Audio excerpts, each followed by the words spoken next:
Hey, Shalom, what's good? Y'all know how I do it. Getting this walk on every day, non-stop. That being said, black and brown people, man, wake up.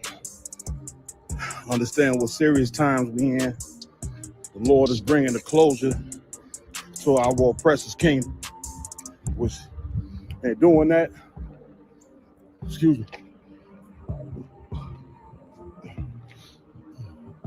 and doing that, the Lord is bringing all nations into the valley of Jehoshaphat. Thus saith the Lord in the Bible. That being said, black man, you get focused. Understand that it's not your war. Your war is right here at home, or wherever your people at, fixing us.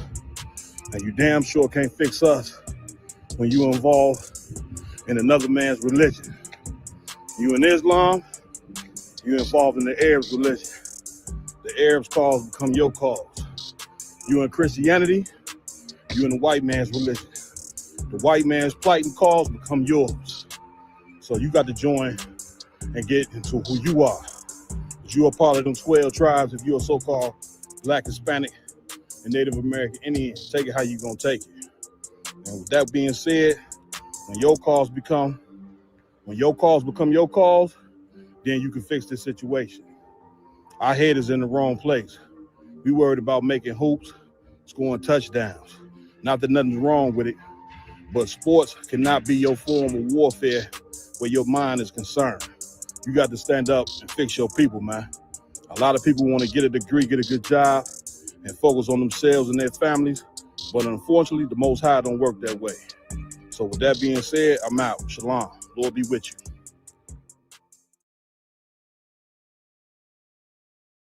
Appreciate it.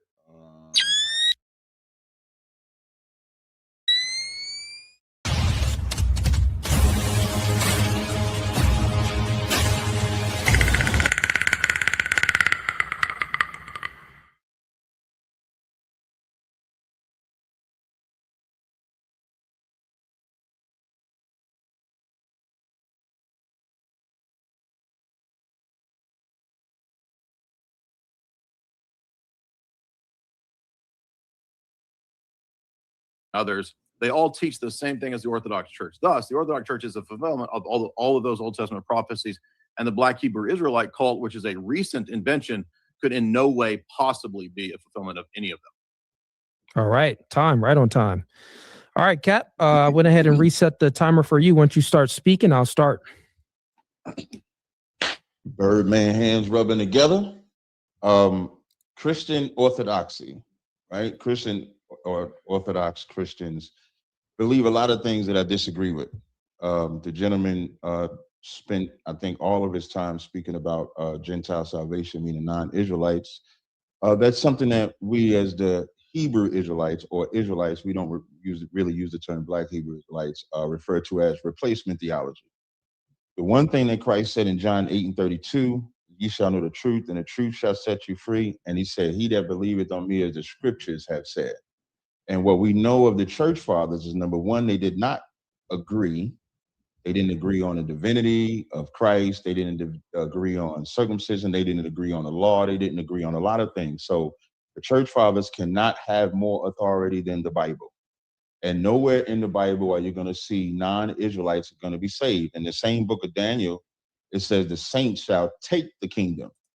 In Isaiah 60, my opponent made it seem like the kings is going to be calmly and nicely bringing gifts. No, they're going to do it by force, because in his wrath, he smite us, but in his mercy, he gave us power. So there's a way that you take power. In Jeremiah 51:20, it says, with Israel is my battle axe. With it, I will break in pieces the nations. So I know Christians, they like to make it seem like Christ is coming back to bring cookies and ice cream, but he is not. He's not coming here to bring fluff. He's coming here to bring war. In Revelations, the 19th chapter, it says on his head, in his hand was many crowns. That means he's taking crowns from kings. Christians also butcher Christ by making him God. which is also not in the Bible. When I'm saying God, to be specific, I'm talking about the Most High God. Trinity is not in the Bible. Church fathers didn't even agree on that. They argued on that. When they make it seem like these councils was good things, these councils was not good things. These councils were sometimes violent. People were put in prison. All of these things took place in the council. So I have no respect for church fathers, none whatsoever, because the disciples did not put anybody in prison. The disciples did not do anything. They reasoned, worked it out, but nobody had to be punished or cut off from it.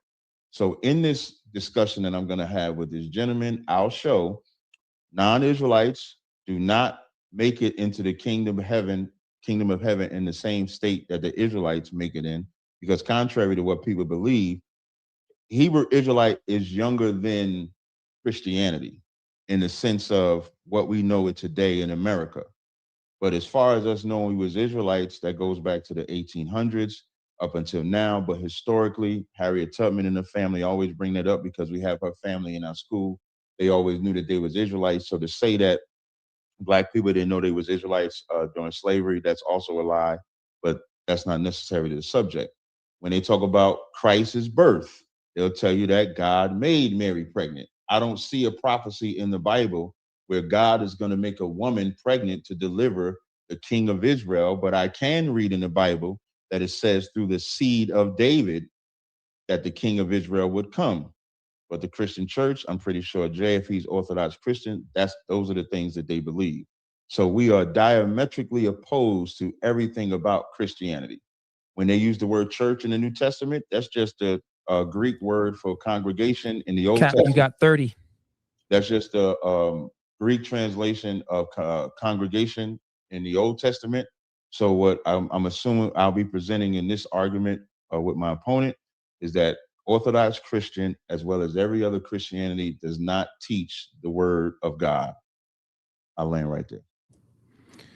All right, just in time, both of you fellas. Okay, so let's hop right into the 2 minutes back and forth. Who wants to go first? Who wants to go ahead and present their position and then have the other person give a rebuttal?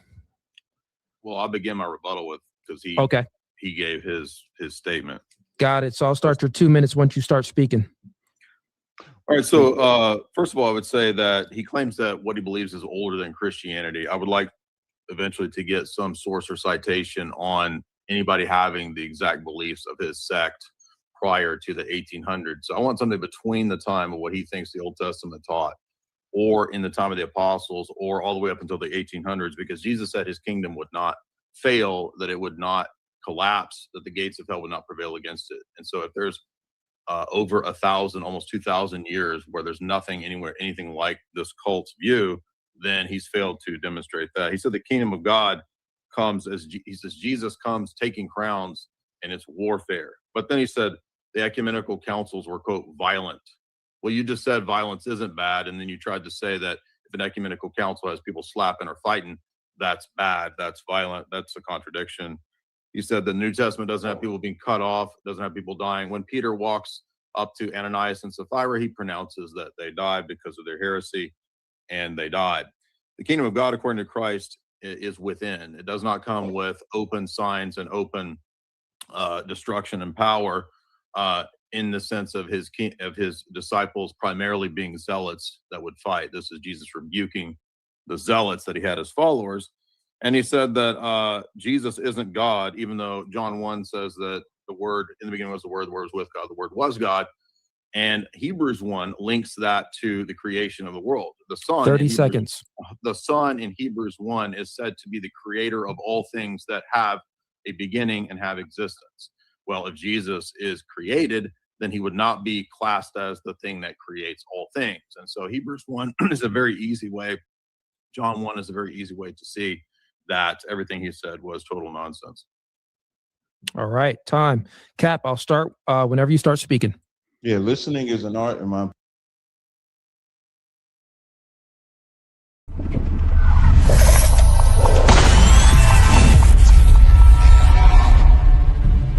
You're a black Marine or a black whatever in the white man's military, that make them want to kill you more. Mm-hmm. Like when they see the uniform on you, they get an extra disdain for you. You know what I'm saying? Because They don't understand why in the hell do you want to fight for them? Cared enough about your trials and tribulations, the things that you suffered through, and how to get out of that. That's your history. We don't need a white man to have no remembrances for us. Yeah, man, you chastise the child too hard, or you create trauma. Yeah. If you don't say nothing to the child, then you making them soft. That's it. You know what I'm saying? Like, it ain't no way for a black man to be right, even when he is not. White people that's out there that want to help black and Hispanic people, the best thing you can do is just leave us the hell alone. They are all against you. They all want to destroy you. And the ultimate goal of all of them is to put you back into slavery and subjection. Real Nigga University in 5, 4, 3, 2. Let's get it. 1.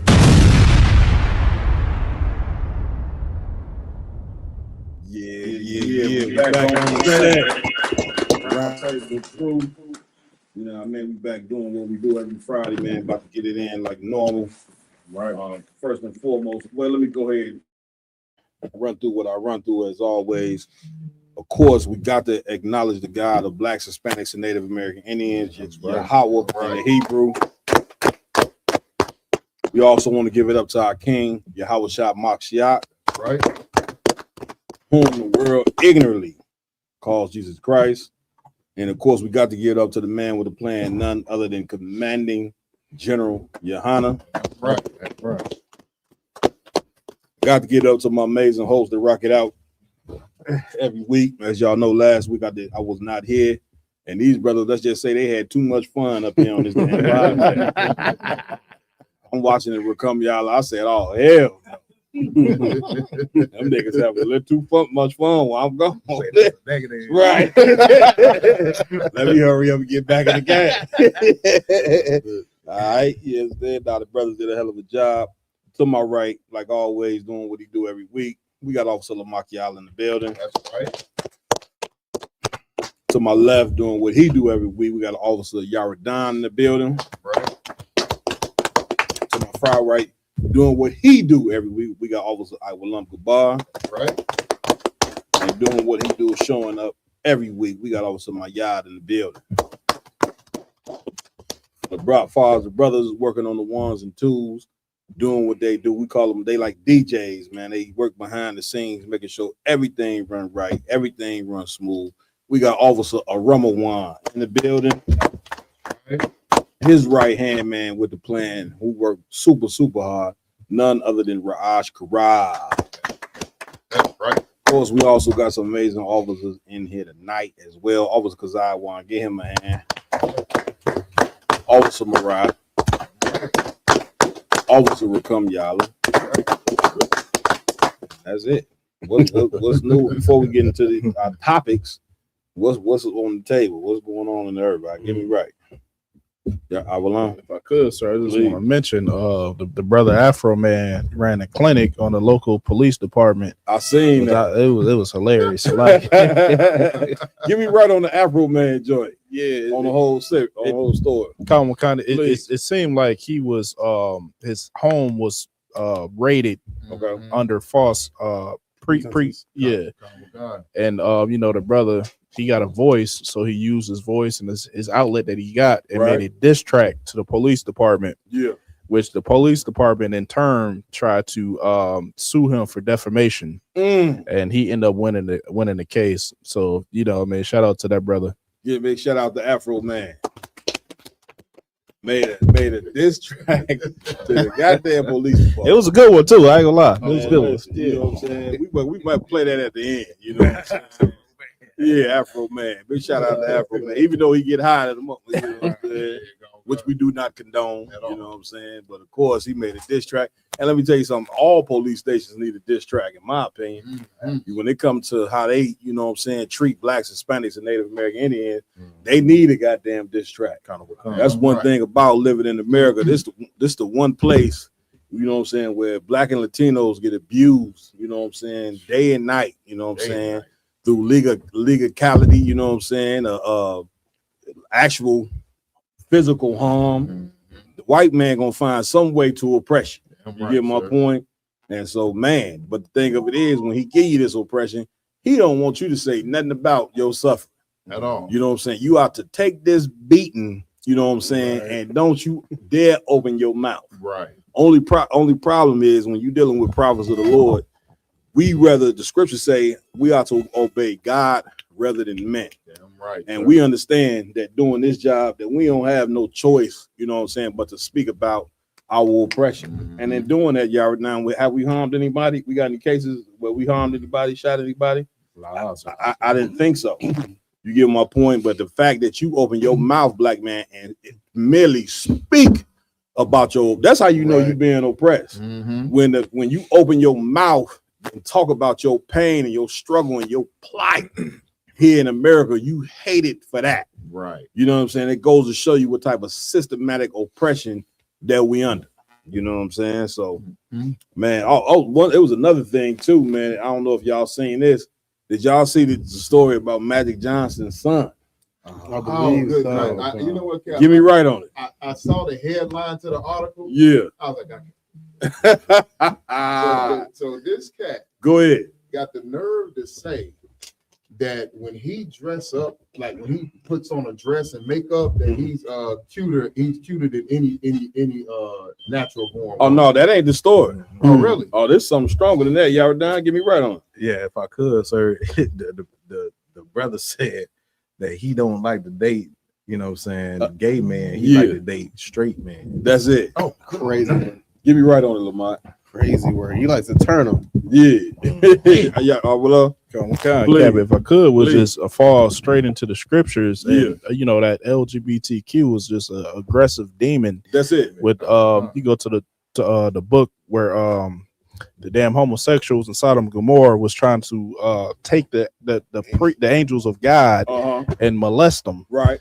Yeah, I mean, seeing that these are completely straight men. Yeah. Which that same demon lives in the same LGBTQ men of today. That's it. That's it. And listen, what I found just off the Richter scale is the fact that the brother don't even realize that there is no straight nothing if you're a man having sex with another man. Right. Like the brother is so destroyed, brother, that he does not even realize that. You understand? Now, once again, this is just an after effect, you know what I'm saying, of joining ourselves to a people who are so, I'm coming to you right now, to a people that are so diabolical. You get my point? Like if you join yourself to a people, and let me tell you something, the Romans, the Greeks, diabolical. America is a daughter of the Romans and the Greeks. Right. So you know they diabolical. And when you join yourself to a people, brothers and sisters, blacks, Hispanics, and Native American Indians, when you join yourself to these people, you're going to become just as diabolical as they are. Now you may say, how is it that we have joined ourselves to them? You've joined yourself the minute you have taken on their religion. Right. You know what I'm saying? Once again, people do not like to talk about religion. You know what I'm saying? Because religion is taboo. It's taboo for a very particular reason, because it controls people's mind. You want to know how we've been seduced, you know what I'm saying, in this place for so long? It's the religion of Christianity that have seduced and have broken what's right, and it is taking away your sense of what's right, taking away your sense of justice, you know what I'm saying, because of what them preachers get up there and say every Sunday. Right. And what you don't understand, you know what I'm saying, which we tell you every week in the ISUBK, is that them preachers are the number one enemies of God. That's right. They was Christ's number one enemy. I don't see how you don't even understand that. I mean, I was telling y'all, now telling one of the brothers, the fact that black and Hispanic people still go to church, man, you deserve everything you get. You deserve for your preacher to take every dollar, you know what I'm saying, he can from your stupid ass. Excuse my language, because you just got to be totally dumb to be in that religion, knowing damn well it ain't but for nothing but to hustle you.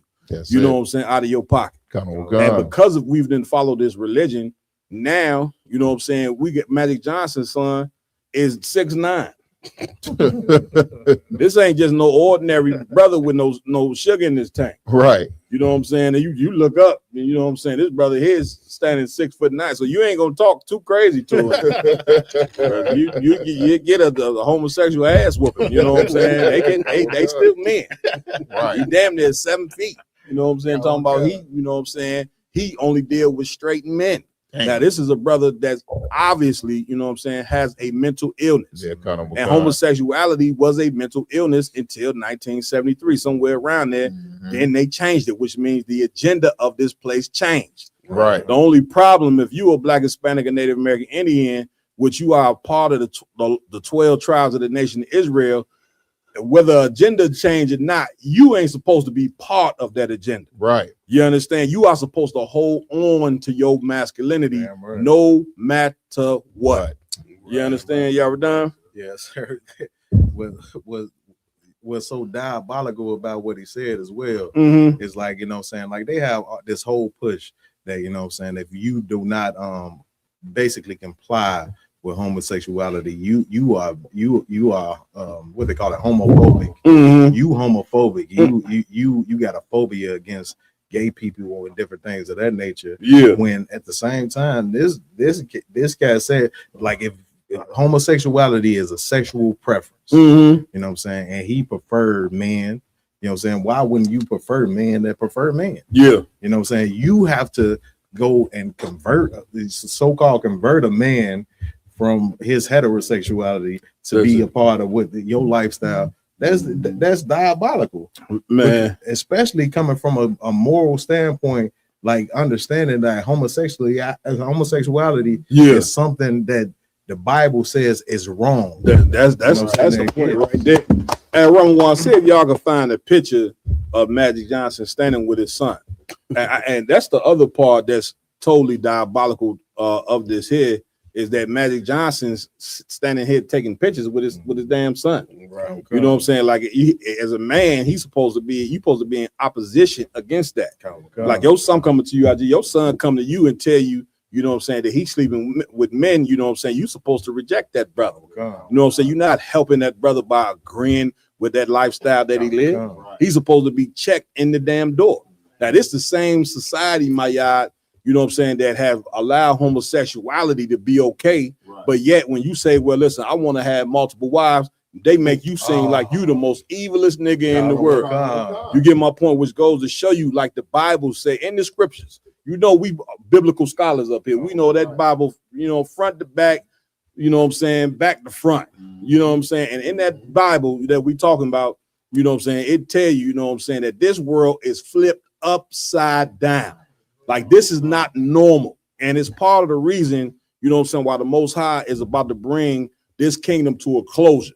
If you have no understanding of what's going on with the war in Iran, with America and Israel, you know what I'm saying, this was predicted in the Bible. We've been teaching in the UPK since 1969. We've been telling you the third world's war is going to happen. Now, it may stop, you know what I'm saying, but it may not stop. But even if it stopped, it's going to start back because it's biblical prophecy. And now, why is the Lord slow walking us into the third world's war? Because the Most High is about to get ready to bring down the American empire. And he bringing it down because you got 7-foot black men walking around talking about they is a woman. And that this brother's so mentally ill, you know what I'm saying, that he think he a woman. That's a woman's comment. I only deal with straight men, like, and as though he's a woman. Right. Meanwhile, Magic Johnson 6'9". He ain't too far up on what, he's 6'8", 6'7". You see what I'm saying? 6'7". You know what I'm saying? Supposed to be a straight up man warrior, but this is what happens when you follow America.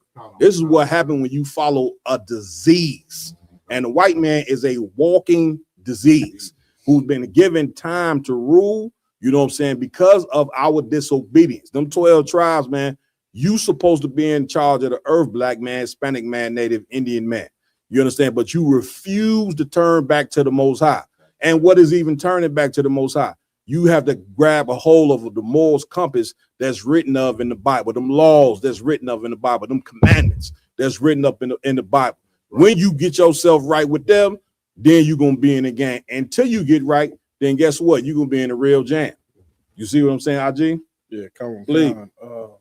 Man, Cap, I'm disturbed by this picture. But Sly, I was gonna say, I said to myself for a long time ago, that Magic Johnson got that bug.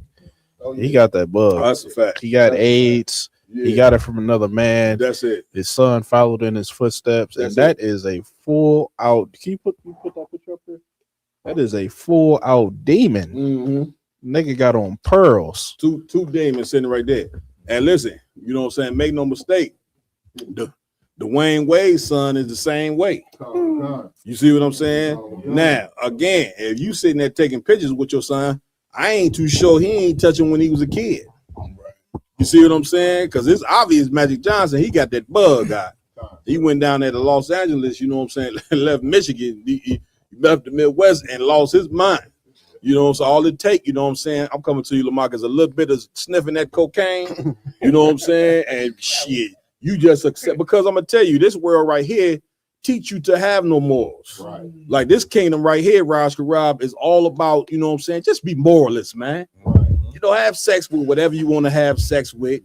You know what I'm saying? Take whatever drug, just get out of your mind. You know what I'm saying? Just be in total opposition against God. That's what this place teach you right here. Wow. You get my point? Until you get strong men that stand in opposition against the empire. Mm-hmm. See, the real war, which we're going to talk about later on here tonight, the real war that's going on is a spiritual warfare. Right. You know what I'm saying? And that spiritual warfare takes place with the Israelites of antiquity that lost their identity. That's what the ISUPK represent.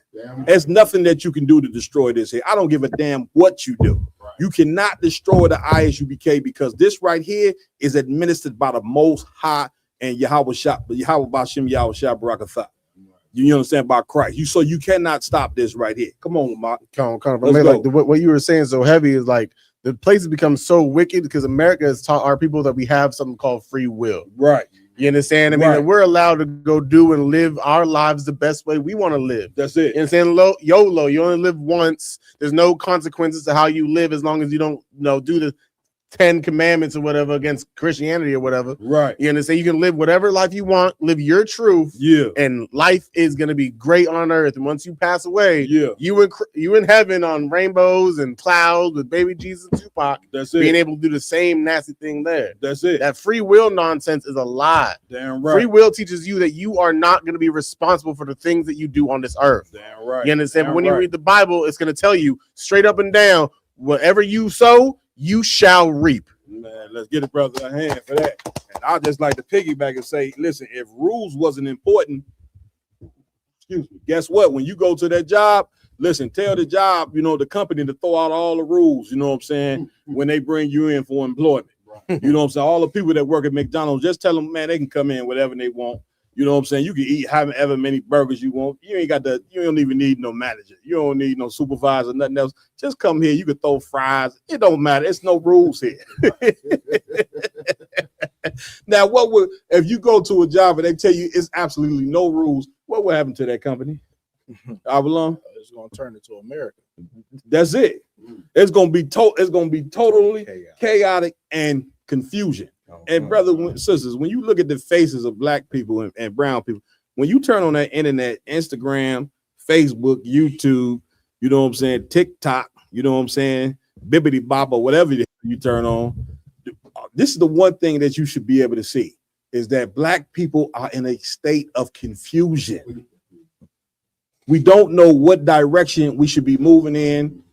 We don't know what to teach our children. We don't, according to this, we got men don't know if they men. They don't even know they're a man. A woman don't know her position. You get my point? We don't know our identity. I'm talking about we just totally lost out. And then what's crazy is when a brother try to restore, you know what I'm saying, the truth to the people, you got to understand you're going to be hated. You're going to be hated. ISUPK, we hate it. You understand? Like something you cannot believe because of our morality. It ain't like we raping nobody. It ain't like we the Catholic Church, you know what I'm saying, got, you know what I'm saying, molestation cases. Molestation is really rape because it's somebody that's forcing the child to do so. The child don't even know what's going on. Right. Them Catholic priests get up there every Sunday and teach, and y'all don't say nothing. Right. But the minute we try to teach our people morality, we looked at as criminal, but you ain't saying nothing to these Catholic priests and these Christian pastors because they didn't took they vibe from the Catholic Church. Them Christian pastors molesting everybody as well. Nobody say nothing to these cats at all. Right.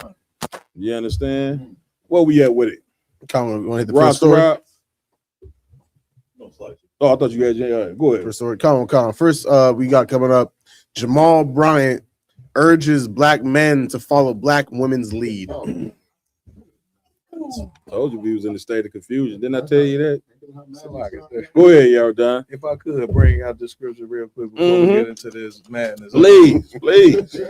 This is Ezekiel chapter 3 out of 1. It's talking about, us warning our people. Come on, damn right, praise. Ezekiel chapter 3 and verse 18. Come on. When I say unto the wicked, thou shalt surely die, and thou giving him not warning. And now what? Giving him not warning. This the Lord talking to Ezekiel. Everybody know Ezekiel is a certified prophet. Right. And the Lord telling Ezekiel, when I tell of the wicked that they shall surely die, and thou givest the wicked not warning. Read. Nor speaketh to warn the wicked from their wicked ways. Nor speak to what? To warn the wicked from his wicked ways. So if you know what I'm saying, the Lord telling you to warn the wicked from their wicked ways, which is what the job of a prophet do. That's what we do. That's the whole point of this podcast right here, is to warn blacks, Hispanics, and Native American Indians to turn from what they've been taught. You wasn't meant to be no Christian. That's not your identity, man. Baptist, Episcopalians, Islam is another garbage religion. Damn right. That belongs to the Arabs. It ain't got nothing to do with black people. Damn right. You understand? You are the children of Israel, and the Lord gonna bend you until you know what I'm saying, conform to what he wants you to be. Damn right. And if you don't conform, you know what I'm saying, then guess what? Your life is on the table. Damn right. This is serious business, you know what I'm saying, when it comes to the truth. This ain't no game. Damn right. This ain't no damn club. Y'all, a lot of you Israelites run around and act like this some club or something. Call it yours. This is the fellowship. The minute you walk in there, you smell the Christianity. You smell that, okay, this is a group here that's being ran by women. I can tell by all the goddamn flowers and everything in it. You to tell a woman is running the damn show because they ain't serious about nothing. When you walk up in here, you go, no, you know what I'm saying? This is the dark side here. Women don't do nothing in here, you know what I'm saying, but shut their mouth. They go over there on that side, you know what I'm saying? They cook game. Big shout out to the sisters, man. Give them a hand. They go over there, cook their food. They ain't dressed like no $2 hoe, you know what I'm saying? Right. They obey their husband, and brother, this is productive, man. Right. But you will try to make these sisters look like they wicked as hell because they dress and they ain't showing their ass. Because they ain't showing their breasts. You look like a grandma. Well, let it look like a grandma. Because that ass and all that good meat she got, that ain't for you. That ain't for no other man to look at but me. Damn right. You understand? Damn What else you got? Was that it? No. You want to bring something out on that? To save his life. To do what? To save his life. And this is the reason why we got to do this job. You know what I'm saying? Once again, we don't have, when you're a prophet of God, you don't have no choice, you know what I'm saying, in doing this. When we go out on the streets and teach, these brothers understand that they don't have a choice, man, in doing this. You understand? They know that this is something that the Lord wants them to do. And so we go and do it, because if we don't, then that's my life. Right. And I don't plan to lose on my life. You think I'm gonna give up my life, you know what I'm saying? Because y'all don't want me to speak the truth. Right. You understand? I done lost kids, women, family, close family members, friends. I done been in the sandbox with all over this truth. Man, nigga, do you think I care? Right. You got to be crazy. You think, man, listen, because the one thing about it, I didn't gain the family right back. Damn right. You see, I'm sitting around a bunch of brothers right now. And the minute I lose the rest of this weight, I'm going to get 5 more. Maybe how many ribs you think? About 7. About 7 wide. Modestly, yeah. 7. Modestly. That's it. That's it. Ain't no use to be lying. We live on the head. Y'all know who I am. Hey, I ain't hiding, man. I done lost a little bit, but they ain't quite yet. But I'm coming for that tail, without a shadow of a doubt. We're coming, y'all, and you better know. And I got the best game in the world. Now let me stop. Let's go. You got the video, Raj? Let's go. Man in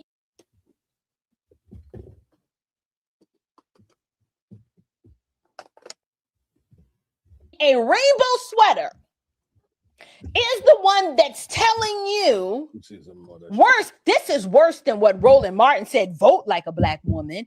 This man is telling black men we need to take our cues and our marching orders. Before you even get to this, what this cat said, did you hear what she said? Roland Martin said, "Come on, my yard. I just want to know, Please. how the hell do you vote like a black woman? Yeah, because that so to vote like a black woman, you got to go get your hair did, nails did, everything did before you go to the polls. Yeah. Put on your red dress and your high heels. Yeah. I think voting like a black woman, that's what Magic Johnson's son trying to do when he go to the polls, ain't it? The fact that you got a sister, you know what I'm saying, checking Roland Martin, the fact you got a sister checking you talking about vote like a black woman, brother, that means you suspect.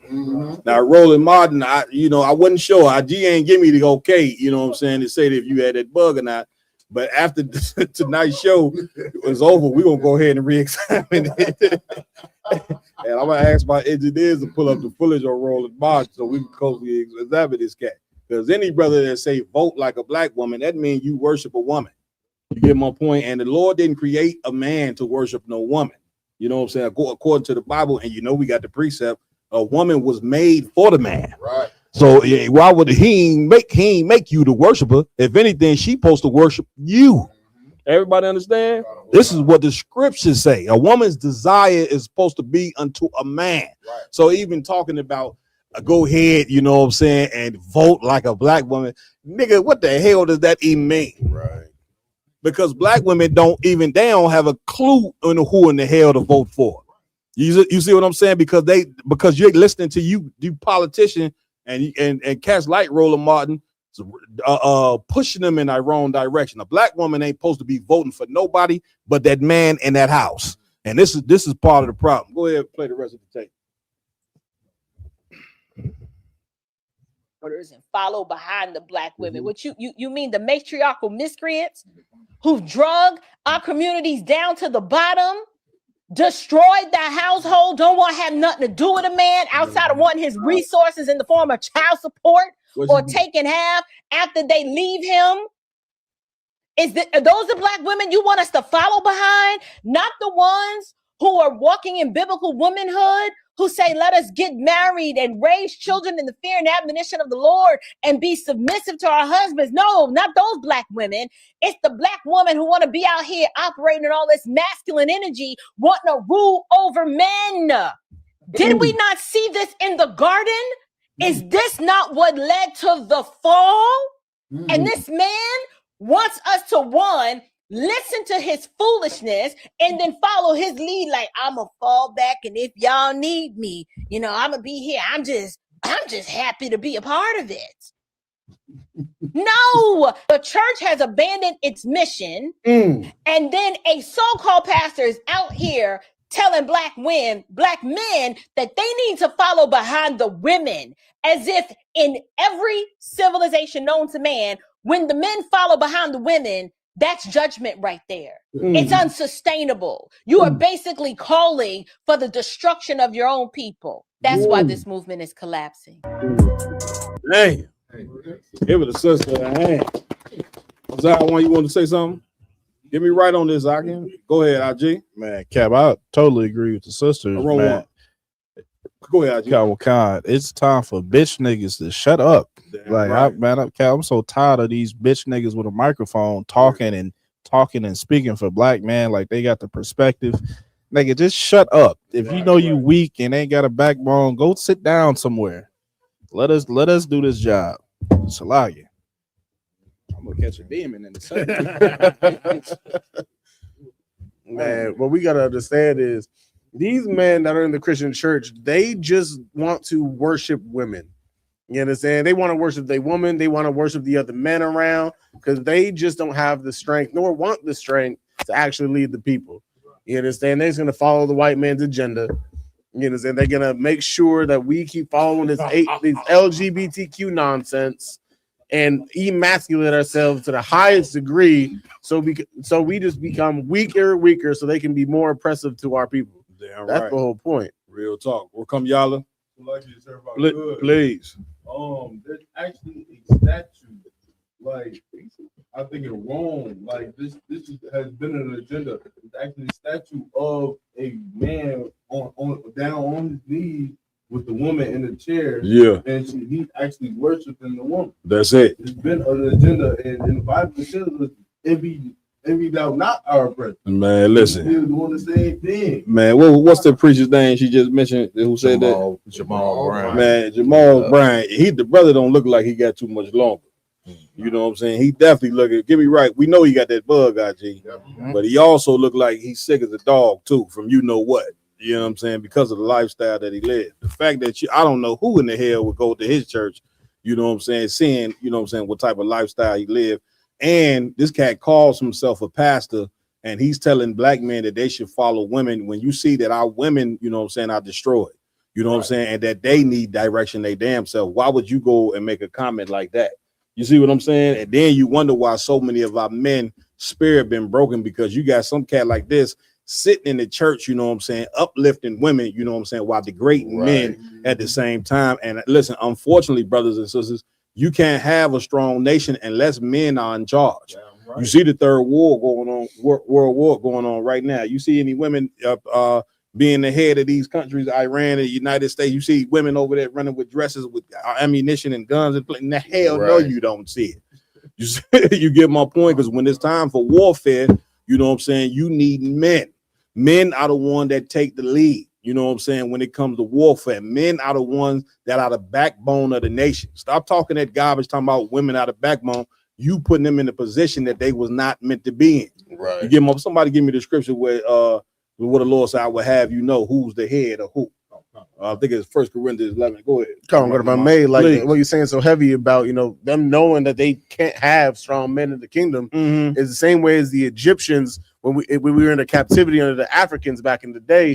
What did they do? They made sure the handmaids went and got rid of all the young boys that were born. That's a heavy You understand? They made sure to get rid of them, throw them into the river, and let them perish. That's it. But made sure to keep all the girls. That's it. Because they knew the more men that were raised up in the nation, the stronger we would become. So instead of killing them off, which they do because of Planned Parenthood, they decide if they're going to survive and not die in Planned Parenthood, then let's turn them gay, emasculate them so either they're dead or weak. And that goes to show you it takes, you know what I'm saying, more than having a penis to be a man. You know, so having a penis ain't good enough, because you see Magic Johnson's son, you see what he doing at 6'7", 6'8". You see what he didn't become.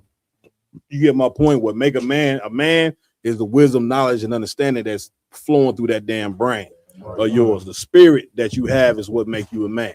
You get my point? Let me tell you, it's no better time. I'm coming to you, because I want. It's no better time than warfare than right now. Right. You know what I'm saying? Like Black, Hispanic, and Native Indian man. We got a topic tonight. Do we have any belonging or should we have any involvement in the war that's about to take place in the Middle East? You know what I'm saying? But here's what the Lord said in the Bible. All nations are going to be gathered, called to this warfare in the Middle East. Now, with that being said, Black, Hispanic, and Native Indian man, you do have a part in the war, but it ain't in the Middle East. We're about to go on that in a second. Because I want. Yeah, Cap, I was gonna say that now you see the evolution of what what the spirit up behind America is. Right? You got the Catholic Church that put Mother Mary on the pedestal while in the back room molesting your son. That's it. Then you got the Christian Church while he's putting the women on the pedestal while he's in the back room molesting your son. You even got Polite who put a woman on the pedestal. That's it. But in the back room he was doing some damage. You see so that? it just goes to show you that anything outside of the spirit of ISUPK is a spirit of homosexuality, and it's a spirit of molesting children. That's it. And let me tell you something. Give it up. That's a heavy point. And any cat that come in there, you know what I'm saying, to praise women, you know what I'm saying, over men, you know what I'm saying, it should obviously tell you, you know what I'm saying, it's a hustle going on.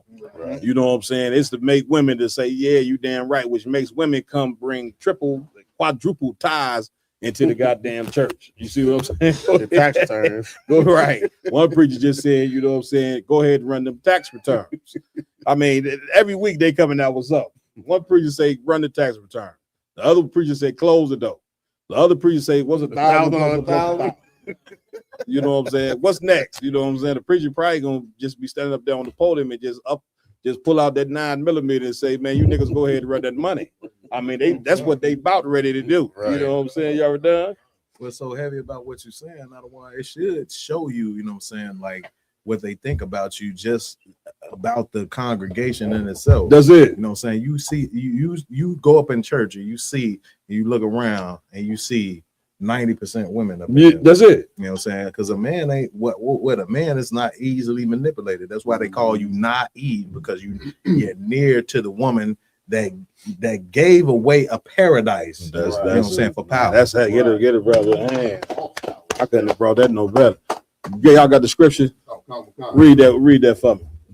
The book of 1 Corinthians, chapter 11 and verse 3. Please. But I would have you know. But I will what? I would have you know. Read. That the head of every man. The head of every what? Every man. Every Black, Hispanic, and Native Indian man, you got a leader. Read. Is Christ. Is who? Is Christ. Christ is a Black man from the tribe of Judah. That is your head. You know what I'm saying? And what does that mean? Him being your head, you are supposed to do what he said.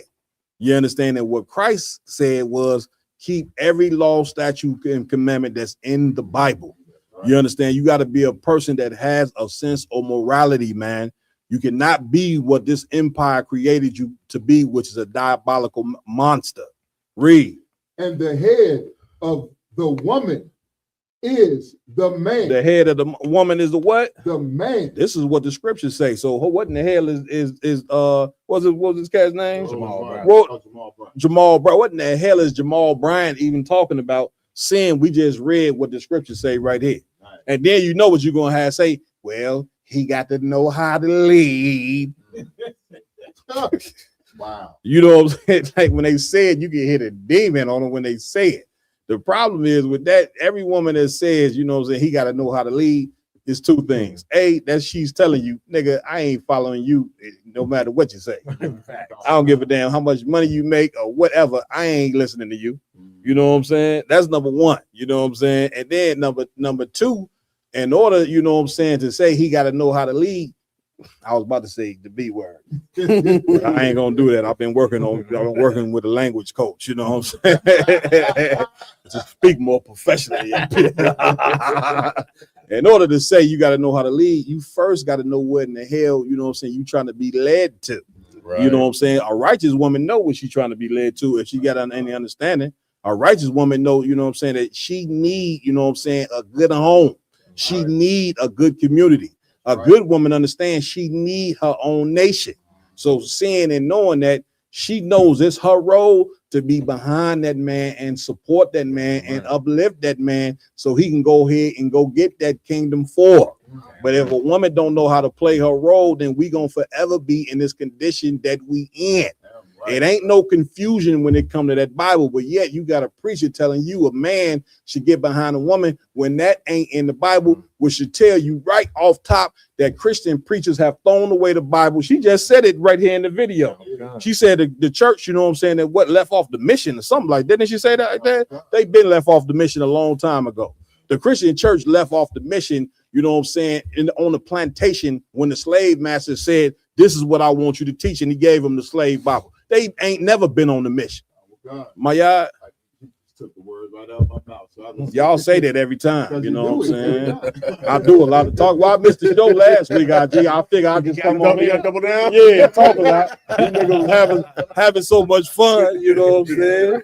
I said, well, damn, I might as well come talk this week. Go ahead, my y'all. Hey, here's a heavy part that the sisters that say you gotta know how to lead. You gotta know how to lead. Mm-hmm. Well, you could have a perfect leader in front of you, and that won't matter. You gotta know how to follow. That's it. You know what I'm saying? And all that you gotta know how to lead, like you said, that's a rebellious statement. I ain't gonna follow nobody. You know what? It's like, yeah, sisters, anybody, you have to know how to follow. That's a fact. You know what I mean? That's and that's just as important as the leader. The followers are just as important, sometimes more important than the leaders, because you know what? The followers cast a light on the leader. And I got some better news for you. You know what I'm saying? If black men don't know how to lead, why don't they know how to lead? Who's been teaching them how to be leaders? Khan Bukan. Right? Who's been in charge of our morality around Ramawan since we've been here in America. Ain't it the church? Ain't it the Muslim mosque? So if black men ain't great leaders and they don't know how to lead, then somebody got to get blamed. And when you go in that Bible, God blames the leaders, namely the pastors. Right. You know what I'm saying? He say, these cats here, I didn't send these cats. And when you look at these cats in the church, man, the Lord ain't set up these cats to be no prophet over you, to teach you, you know what I'm saying, that you ain't got to keep God's law. You can go now eat shrimp, crab, lobster, and pork. Right.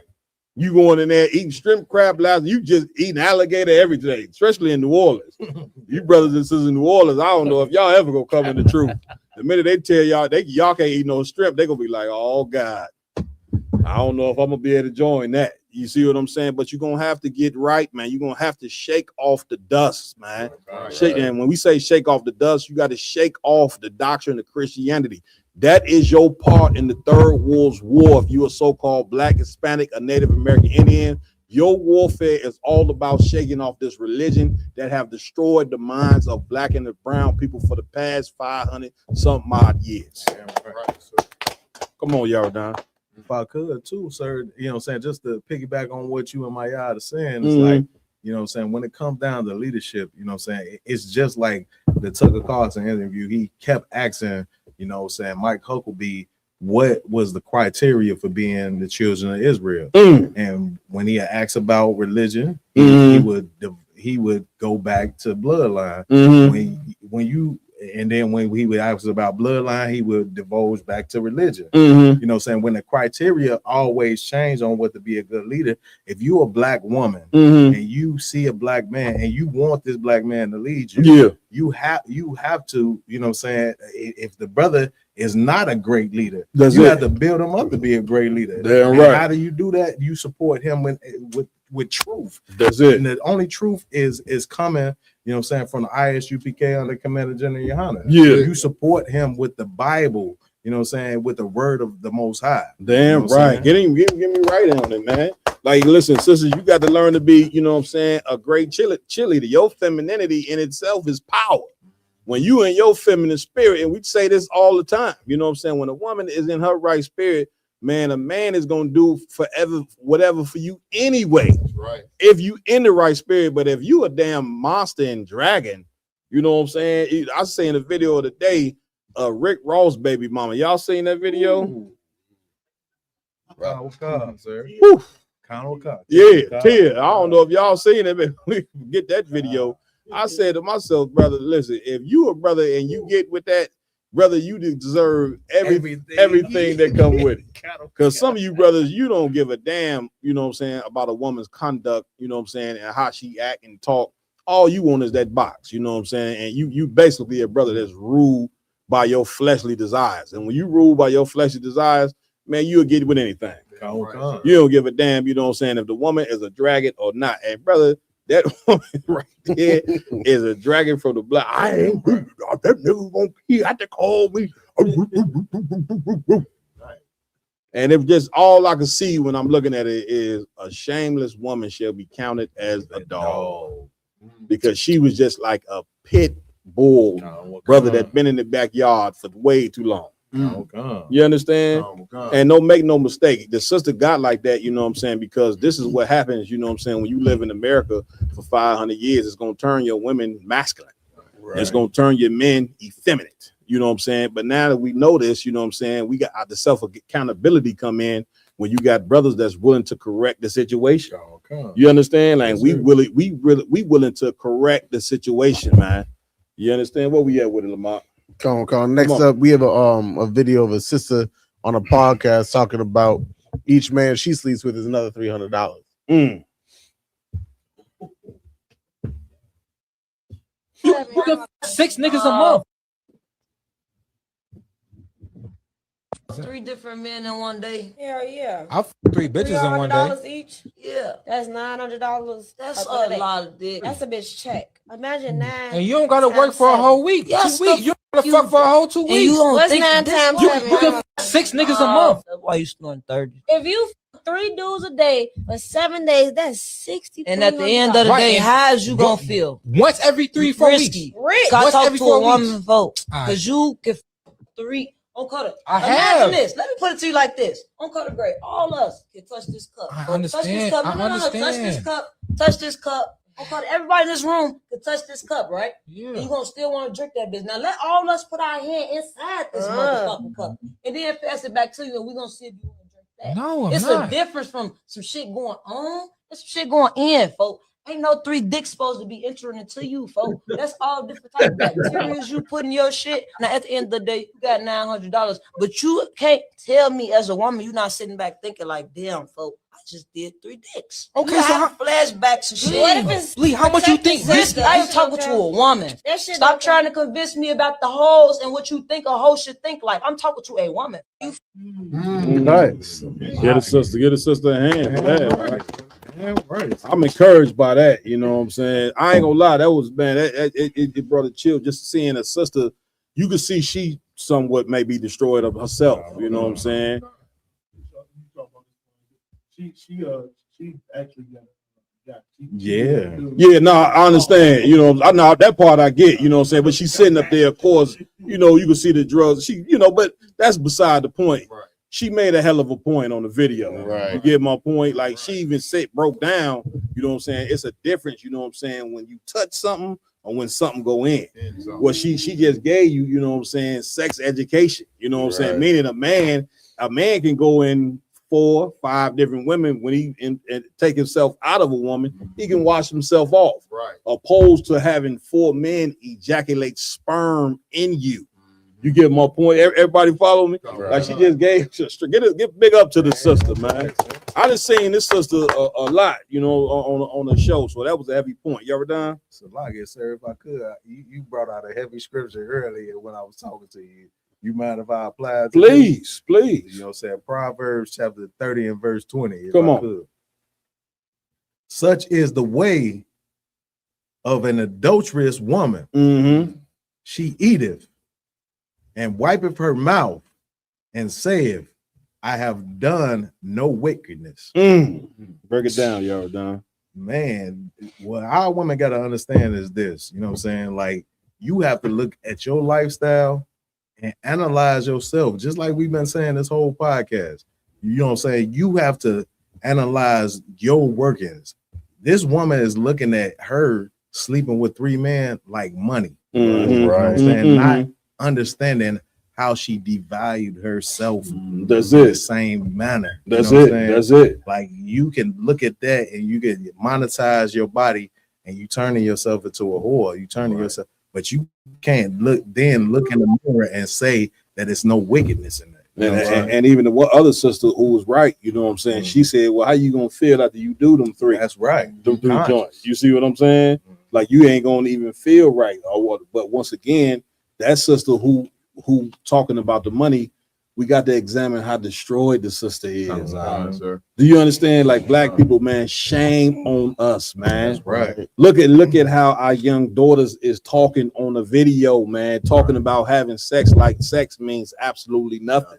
When sex is a very important thing that you can do because it constitutes marriage in the Bible. But of course, when you get taught that a piece of paper and a ring is marriage, then you think that you can have just as sex with whomever and don't realize that you marrying people every day. Right. You see what I'm saying? You didn't marry you if you're a woman, you know what I'm saying? You didn't had sex with 4 men in a month, you didn't had 4 husbands in a month and you don't realize. You see what I'm saying? Now here's what you got to say. Why don't our daughters understand that sex is marriage?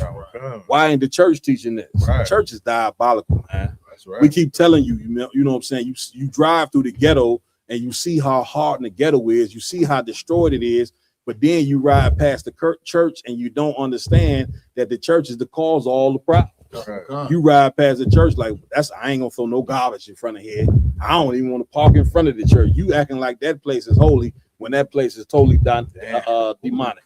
And you don't even realize. You ride past the problem and don't realize the thing that you're not looking at as the problem is the goddamn problem. That's right. It is the problem. Why do we say that? Because they teach you God's laws is done away with. So when you say God's laws is done away with, you teach people you ain't got to have no morals. You ain't nobody perfect. And this is what this lead to. Lamar, and if I may, that please. nasty nigga was trying to support and justify what the sister She said. checked him too. Yeah, he tried to make it sure, like, yeah, she right, you know, it's all about the bread. Yeah. And he tried to even dismiss what the sister that was saying something right was saying. That's it. Because he's just a nasty nigga himself. That's it. And he know he's the type to pay the $300 for it. that day. That's it. That's the type of leadership we don't need. That's it. Get a brother a hand for that, huh?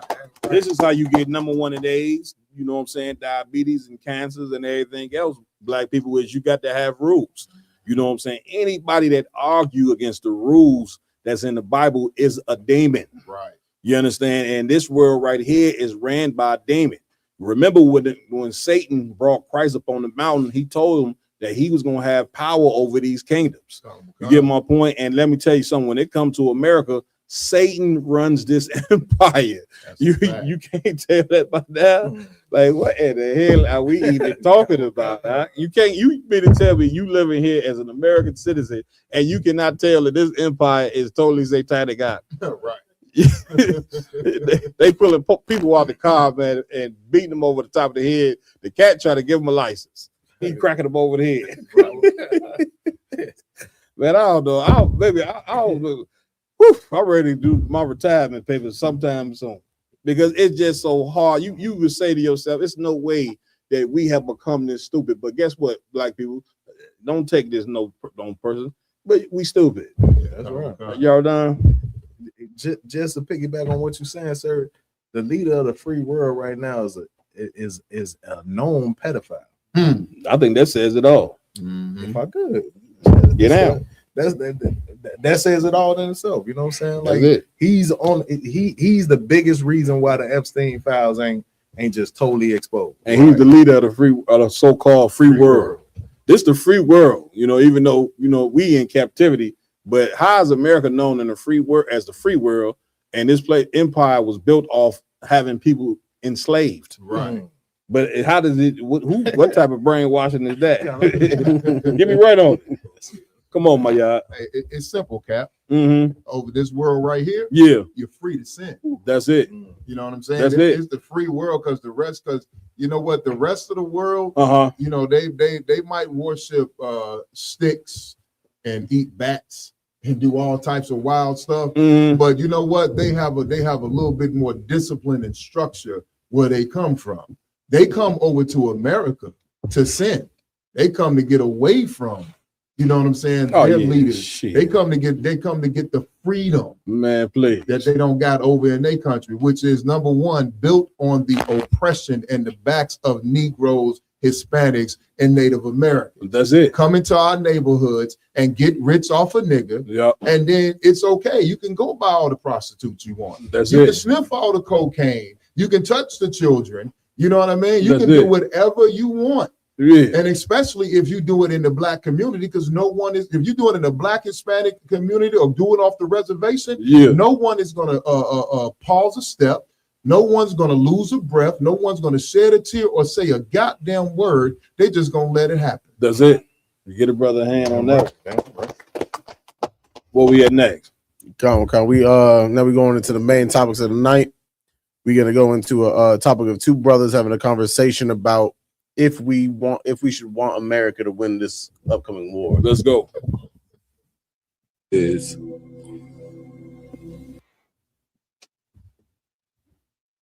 My question to you is, do you want us to win this war?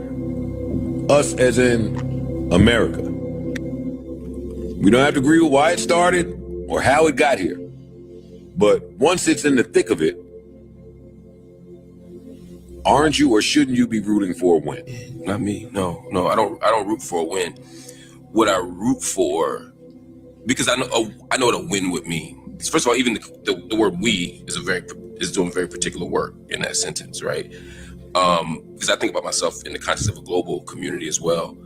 I don't necessarily think of myself just as a citizen of the United States, although I am. When a lot of us who are even disconnected from the issue say we want to win, well, you're thinking about the safety of the troops, the stability of our lives, all that stuff. I want that, but I don't want that to come at the expense of the stability and safety and dignity and the rights of other people.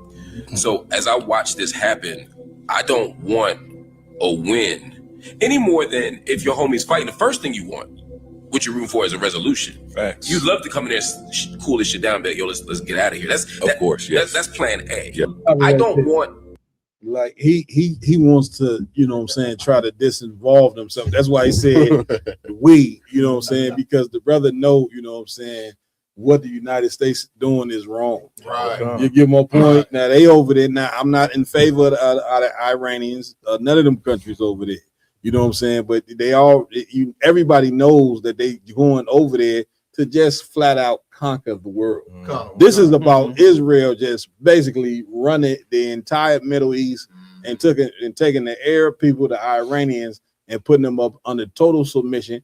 And they don't give a damn what they got to do it. That's why he tried to say, well, I don't know about we. You know what I'm saying? Because he know what they doing is wrong. You ever done?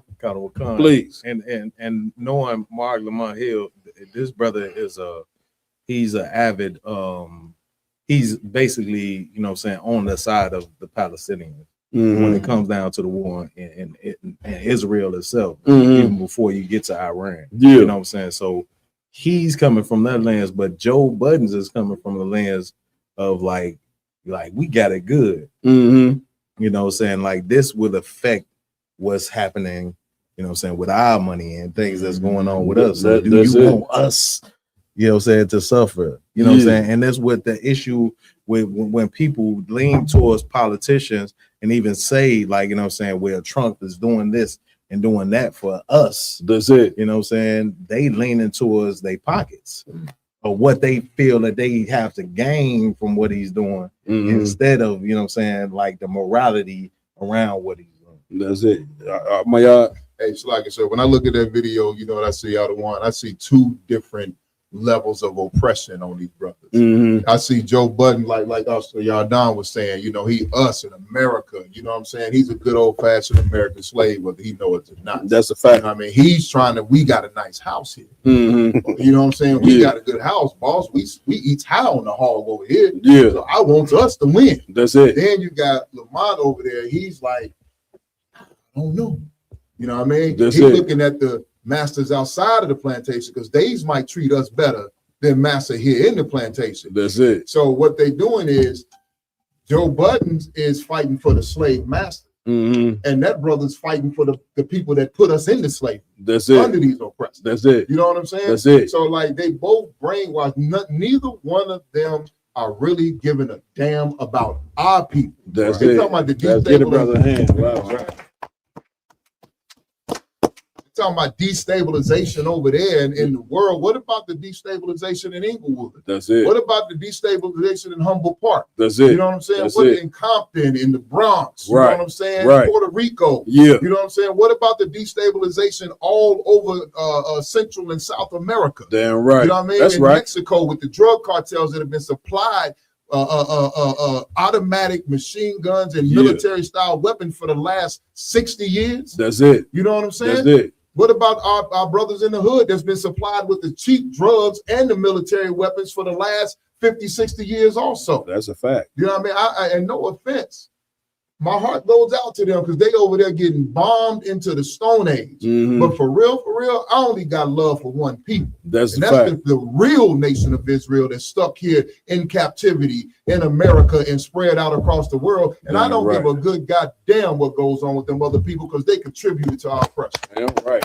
Well, Con, sir, if I could, you know, a lot of black people, including this brother, subconsciously they know that we don't have no fight in this war. But at the same time, they gotta feel like they're included in the American society. That's a fact. So they gotta say we and I mean things of that nature, which is just idiotic. That's it. As a black man, you should say this. I ain't got shit to do with niggas in Iran. That's it. I never That's it. have. My grandpa, my father, we ain't got nothing to do with that. That's it. And that should be our stance. Man, get a brother a hand. You know what I'm saying? Well, I got bad news for Joe Budden and Mark Lamont. Don't put me in on no week. You know what I'm saying? If you want to include yourself with the American empire as a black man, and you know what I'm saying, you're doing something very dumb. You know what I'm saying? Because what you don't understand is that the Lord is taking the United States of America to court. Right. That's why he said somebody get from that valley where he said he gonna plead for his people. He gathering all nations into the Middle East because he's finna get ready to judge America. He's finna get ready to judge all these countries that has something to do with the slavery of the 12 tribes. So I ain't saying we on nothing, and also get for me what the Lord say, come out of her, my people. You know what I'm saying? Like now is a time, if you a so-called Black, Hispanic, or Native American Indian man, you supposed to be disassociating yourself from this empire. You get my point? It's very important that you understand that because the Lord is bringing America into the Middle East because he's finna get ready to judge this place for slavery, for all the daughters and sons that's been raped, for the families that he split apart. And I know it's hard to bring the correlation together, you know what I'm saying? But these scriptures right here gonna make it crystal clear. Some people, they just ain't gonna understand nothing that we talking about. They just totally lost in the sauce because the Lord done blinded certain people. But for those of you that belong to Christ, and I ain't talking about the Christ in the church. I'm talking about the nigga named Jesus Christ from the tribe of Judah, black man. For those of you that hear what we saying, this understanding is for you and it ain't for everybody else. Read what you got for me, Maya. Let's go. It's the book of Joel, chapter 3 and verse 2. Come on. I will also gather all nations. I will do what? Gather all nations. And right now, all nations ain't in it. You know what I'm saying? You got a few nations. Some nations, you know what I'm saying, they don't have physical troops there, but they, you know what I'm saying, supporting Iran or they supporting their America. Eventually, all nations gonna be involved. All nations going to war. This is biblical prophecy. And let me tell you something. It's no prophecy in that Bible that didn't fail. You looking at the most powerful book that's ever been written by mankind. There's no other book that can give you the wisdom that the Bible gives. There's no other history book that has the history that the Bible has. And there's no other book that got the prophecy, the future written in it like the Bible has, because it is the book of the Lord. That's right. Somebody give for me one more scripture. Seek ye the book of the Lord. You know what I'm saying? Get that for me, Lamont. Read. Let's go. And will bring them down into the valley of Jehoshaphat. Into the valley of what? Into the valley of Jehoshaphat. The valley of Jehoshaphat is in Israel. It's telling you the area where he gonna bring all nations to. Read. And will plead with them there. And do what? Will plead with them plead, there. You know what I'm saying? It's like a prosecutor when he come in. You know what I'm saying? He pleading the cause, you know what I'm saying? Or the defendant, he's making the case, you know what I'm saying, for the children of Israel. Right. And the case that he making is by revving up these nations to make them go to war with each other. You understand? It's a metaphor. Just like a rapper rapping metaphor, the Lord is talking in metaphors right now. He's making these nations clash against each other, even if they don't want to, because he know the greed of these nations. Read. Come on. We'll plead with them there. Now we'll do what? Plead with them there. Pleading is the bombs. That's the bombs flying everywhere. Read. For my people. For who? For my people. My people is the children of Israel. Read. And for my heritage. And for my what? My heritage. Man, you the Lord's heritage, man. You know, that's why Christianity don't work for you. That's why Islam don't work for you. That's why Pan-Africanism don't work for you. Right. Being the color, even being black, none of that work for black people because you are the children of Israel. It ain't but one recipe that's gonna work for you, and that's the law, statutes, and commandments, because those things belong to the Israelites, man. Right. The Israelites ain't with nowhere. Our identity was just wiped out. That you understand? That should be easy to understand. Any more on that? Oh, come. Read. For my heritage, Israel, whom they have scattered amongst the nations. How they did what? Scattered among the nations. The Roman Empire came to Israel 70 AD. They put an end to our kingdom. We fled into Africa. Some of us went to England, and that was that. The ones that fled into Africa lived for 1,000 years, maybe 11, 12, 15 to 1,100 to 15 years. Eventually, they got on them slave ships and was brought to America. That's your history, whether you like it or not. And no, your slave master ain't gonna ever teach you that, because it ain't in his business to teach you that you're the chosen people. Are you dumb? You understand? Is that it on that? And parted my land. And parted my what? Parted my land. Parted my land is meaning you got the Arabs on one part of the land and you got the white man on the other part of the land. The white man is talking about the so-called Jewish people who ain't nothing but Amalek. You understand? They are people that are white, Right. claiming to be the Jews, which they are not. Give me what you got out, Gene. Come. Let's go. This is the book of Revelation, chapter 18 and verse 4. Come on. And I heard another voice from heaven Mhm. saying, Come on. come out of her, my people. Do what? Come out of her, That's my what I'm people. telling you. They on there talking about these is two brothers who they rich as could be. Got all the education can be, famous as could be, but they don't got the knowledge. Right. Which goes to show you in the last days that men of value ain't gonna be these entertainers. Right. That's why the Bible say the stars shall fall from heaven. Because the cats that you call stars ain't stars. Right. The new stars is gonna be brothers coming out of the ghetto teaching what we teaching. That's right. You understand? Teaching you the word of the Lord, teaching on this truth, standing on this truth no matter what happened to them. You know what I'm saying? They're gonna teach this word of the Lord and fix their people, you know what I'm saying? And this is what a real star truly is. Not somebody that dribble a basketball, not somebody that run a football, not somebody that sing or rap. All those things, you know what I'm saying, is fruitless to the Most High. The Lord care about, you know what I'm saying, his rules being followed. And the Lord say, come out of her. The her is America. Right. The great whore that's written of in the Bible. Read. That ye be not partakers of her sins. You know what? Partakers of her sins. You don't be no partakers of the sin. They going over there talking about Iran got nuclear bombs. Same thing they said about Iraq. You know what I'm saying? And Iraq didn't have no bomb. They killed Saddam Hussein, hung the cat, you know what I'm saying, for basically nothing when he didn't have no bombs. And who in the hell would make America a moral judge anyway? Right. The Lord ain't honoring that. How in the hell is America goes throughout the earth and tell countries you can have a nuclear bomb, but you can't? Right. You over here committing crimes to a people. Meanwhile, they over there deporting the Hispanics, you know what I'm saying, every day. They locking up black men for nothing every day. So I guess America, they can be the moral judge because they ain't doing nothing wrong. Right. Iran is doing wrong. All the Middle Eastern countries doing wrong, but they over here ain't doing absolutely nothing.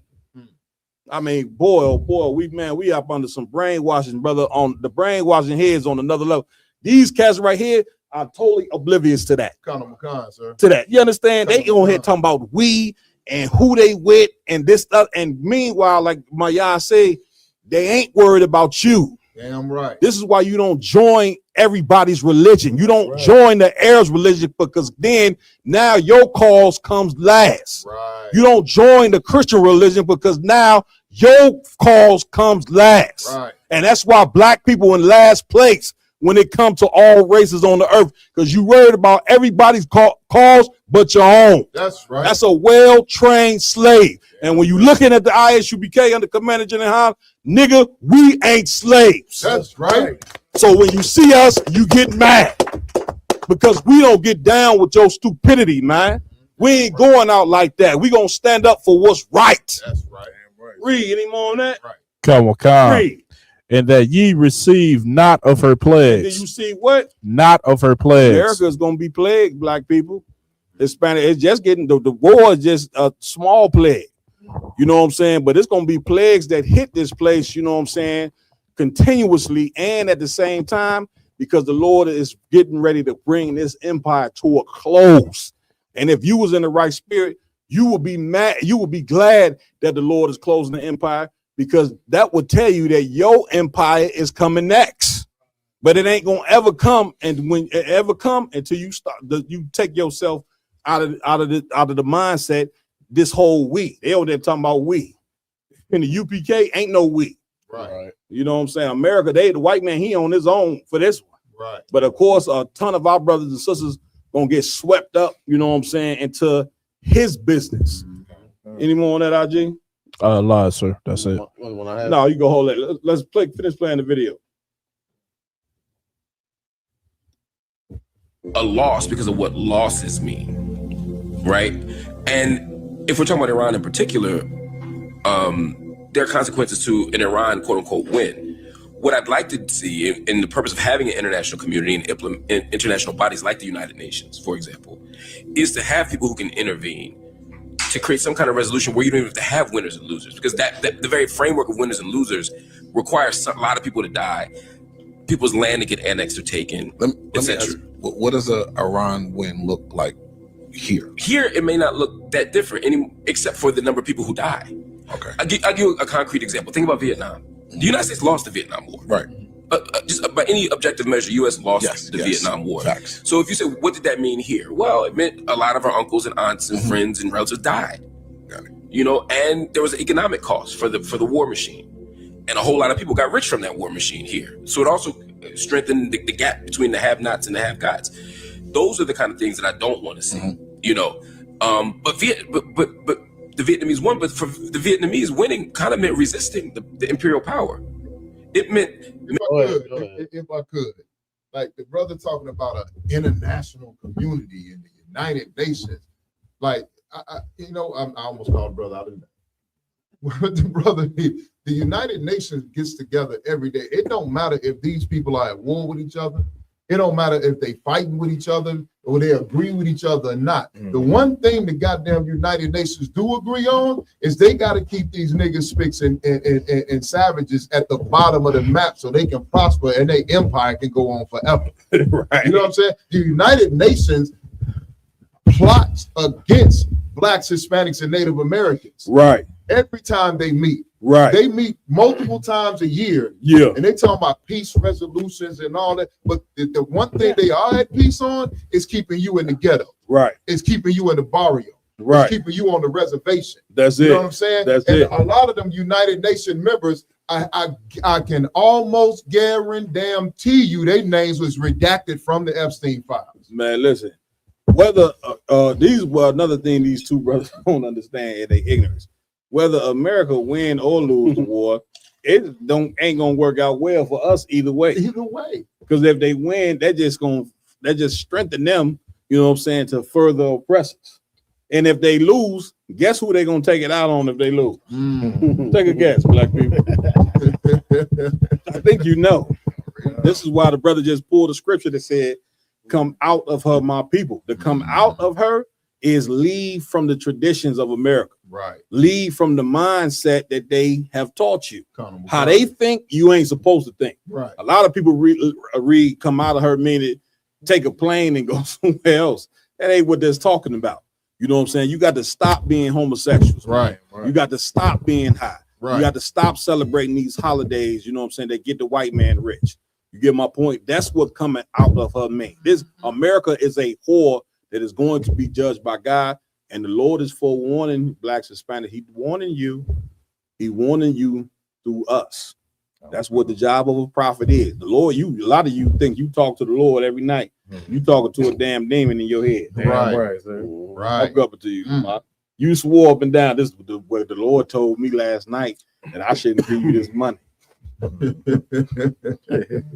right. Well, since the Lord told you not to give me that money, when somebody come kick down this damn door, you know what I'm saying, don't call me. Since the Lord told you that. Right. You understand? You don't know you talking to a damn demon. Right. You understand, Lamar? I just have one thing to say on this. Please. Like during their conversation, neither of them two have even thought of. They're talking about like the death surge over in America or the death amounts over here in Iran. Neither of them have ever factored in there might not even be one of the nations either. You feel my point? Of course, we know the outcome because of the scriptures, but neither of them think like, well, America might not even be here. Right. There might just be a certain amount of death toll, and we're just going to start our day back over on day one and just start all back over. Like neither of them think of like the quantity of the weapons that we have of now. They're comparing ourselves back to World War II and World War I when we didn't have atom bombs and nuclear weapons and so forth, so such. Like this is going to be a larger scale than they can even fathom. Because that's how you know we've been taught to be a slave. Right. Because a slave can't imagine a life without a slave master. Right. Like, you don't understand. When white people look at this Third World War, they are looking at, you know what I'm saying, the fact that their empire could be coming to an end. God. Like, they know the history of Rome. Rome was powerful, man. It ain't here no more. You understand? The Greeks, they was powerful. That was another empire. These empires thought that they could never come to an end. Did they not? Get me right on it. The British Empire. They said the sun never set on the British Empire. The British Empire right now, you know what I'm saying, barely got a military. Right. You understand? They got the answer to America damn near for everything. And so what make you think in your stupid mind that this empire ain't gonna come to an end? If there truly is a God, why wouldn't you think God gonna judge this empire for slavery? Right. Why wouldn't you think God gonna judge this empire for all the homosexuality? Right. You understand? You got kids being molested. You think that God gonna let this empire roll on forever? The reason why, you know what I'm saying, the Third World War is even talked about in the Bible, and that Armageddon is talked about because the Lord got to destroy this place because of the evilness that take place here. Right. If the Lord allow this empire to just continue, that means you calling God evil. You saying that God is okay with children being molested. God is okay, you know what I'm saying, with drug abuse, alcohol abuse, and all the different abuses that take place. God is okay with George Floyd being stepped on, you know what I'm saying, by the police officer. Right. That's what you saying. Right. And you trying, so that means you trying to make God unrighteous. But we are not going to let you allow you to make God unrighteous. We're not going to do that. Y'all done? Yeah, if I could, sir. Please. The brother Ice mentioned, like, you know what I'm saying, he asked a question, like, you know what I'm saying, what does this look like if Iran wins the war, you know what I'm saying, what does it look like over here in America? But that just goes to show, for me, you know what I'm saying, the black lens with a lot of this stuff, you know what I'm saying? It's like, you know, we as black people, we have to get outside of ourselves and thinking about our individual situations, you know what I'm saying, and what you think that will benefit you the most, and what's going on as a world spectrum, and what the Most High thinks about what's happening. That's it. Because that's the only salvation you have.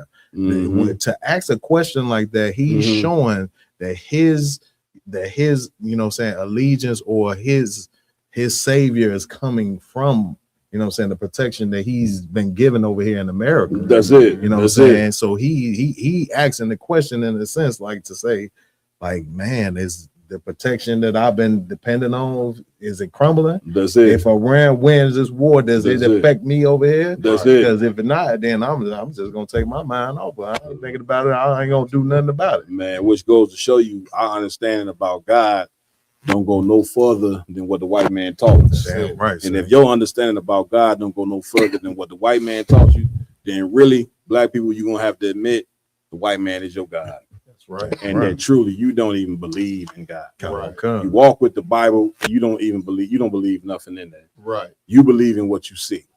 And what you see is the power of America. When you see that flag, that flag and them stars and them stripes, that represent God for you. The white man's money, that represent God for you. Sir. The White House. Yes, You sir. niggas be happy to go to the damn White House. You see what I'm saying? Step foot up in it. You know what I'm saying? The white man is your God. Right. Which means that you, if he your God, then by proxy, you gonna hate the Most High. That's right. And this is what we got to understand. We do the things we do here in America because truly we hate God. Damn right. And listen, confession good for the soul, ain't it? When When you can admit that you hate God, then you might be willing to change so you can go ahead and actually love God. That's right. You understand and understand that America is here for a time. You know what I'm saying? And that time is coming to an end. You niggas gonna be, you know what I'm saying, like the slave, you know what I'm saying, who see the master's house burning down.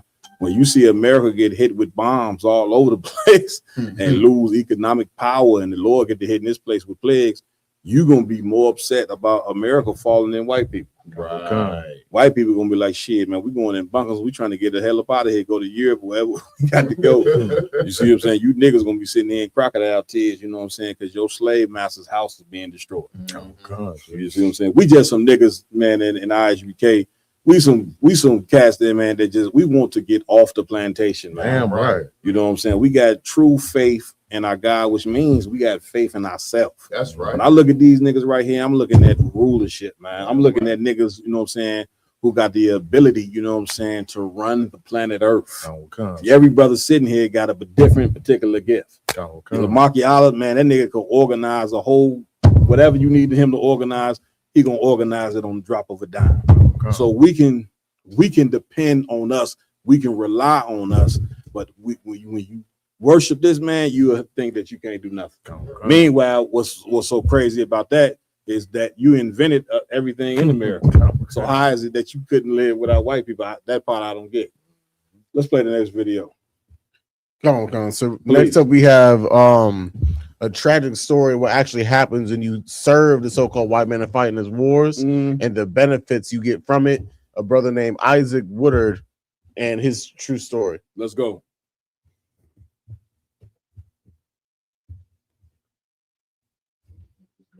Yeah. Yep.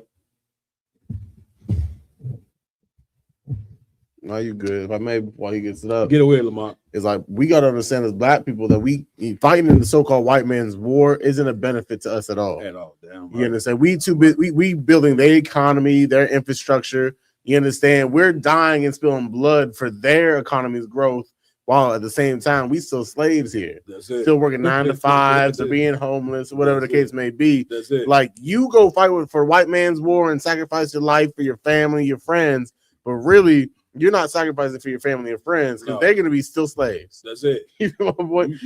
Go ahead. They still slaves. You're gone. You understand? Now they just have more influence to ruin their lives because they don't. Now the father, they took the father out and he did something good for them. Right. You mean you died for American cause and still became made them a father's household? Just imagine that. But this is the benefit you get when you actually come back from the war. Right. Black veteran stepped off a bus in 1946. What happened next forced America to confront Jim Crow. Isaac Woodard Jr. was just 26 years old, fresh from serving in World War II. Hours after his honorable discharge, still in uniform, he boarded a bus headed home. In South Carolina, police pulled him off, demanded his papers, and by morning, he was permanently blind. The state refused justice. A black veteran. Stop it right there. We got the story on that. IG, if you could. So this particular brother, you see, he came back with all the medals. He had an honorable discharge, which means Yali, he went over there and fought for his quote unquote country. You know what I'm saying? And when he came back, he got on the bus and fought white people. We respect him more differently because he went and fought for them. Right. Meanwhile, when he sat on that bus, they hated the brother so bad, you know what I'm saying, that they poked both his eyes out of his head, and the brother was permanently blind for the rest of his life, all in the cause of talking about he's fighting for America. This was in 40 something? 46. 40. This was in 1946 that this, and again, it's so many stories like this. Black man, what in the fuck is wrong with you, man? Nigga, you need a straight up check-in. What in the fuck is wrong with you, man, to where you fighting for this place for so goddamn long and trying to get this place love, and this place ain't gonna never love you, man. Are you that goddamn psychotic, man? Right. Excuse me for my language, but goddamn, the brother had his fucking eyes poked out of his goddamn head after dodging bullets and killing people for the same empire that's supposed to love him, man. Like the Lord trying to show you something, man. The Most High trying to show you that you are not a part of this place. Right. This brother went blind for the rest of his goddamn life talking about he was a soldier. Came back with his uniform on and medals like these people were gonna love him, and all it did was make them even more mad that you had the uniform on. It made them even hate you more than they hated you in the first place. I get, sir. Go ahead, y'all done. If I could, sir. And then after that, 80 years later, 80 years after this, and we still talking about us. That's still the thing. When we talk about America, we talking about us. Like we involved in this place. And this brother gave. Come on. Read what you got, my IG. Come on. Please. The blinding of Isaac Woodard.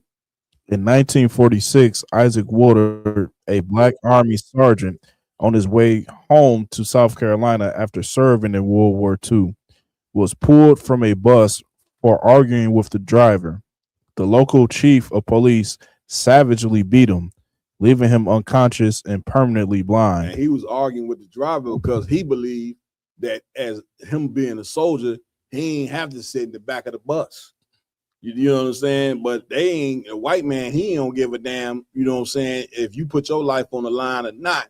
Nigga, you take your ass to the back of the bus. This is what the argument was over. Go ahead, IJ. Man, Cap, I think that's a excellent example, a good show and tell that no matter what status you think you achieve in America, you LeBron James, shut up and dribble. Right. You a war hero, nigga, get to the back of the bus. Please. No matter what you do in America, you still a nigga. That's it. Get brother a hand for that. Go ahead, IJ. Come on, Please. The shocking incident made national headlines, and when the police chief was acquitted by an all-white jury, the blatant injustice would change the course of American history. That's the American way. The police, you know what I'm saying, knocked both his eyes, gouged. Listen to me well, gouged both his eyes out of his head, you know what I'm saying, and got away with it. They cleared them on all white. And you talking about, you know, you got these brothers in 2026 talking about we. These our country. We Right. and we ain't nothing. Okay, any more on that? That's it on that, sir. Lamont. If I could, at Please. the same time, we read a story like this, but every year black people line up, go to all the beaches and all the barbecues in the world to celebrate 4th of July. That's it. Yeah, we celebrated 4th of July when we were technically slaves at that point. That's it. That just goes to show, like, no matter what, whenever America has success, black people, we have to integrate ourselves to that success. That's it. Whenever America's going to war, we have to integrate ourselves with that war. Like, we cannot separate ourselves from the American way because we have never been known to know another way. That's it. You know, we were so oppressed and stripped of our culture and of our heritage that we don't have another way besides the American way. Right. So we're gonna die, fight, and bleed about whatever America's going through instead of just looking up and researching the truth in front of us. Damn, get a brother.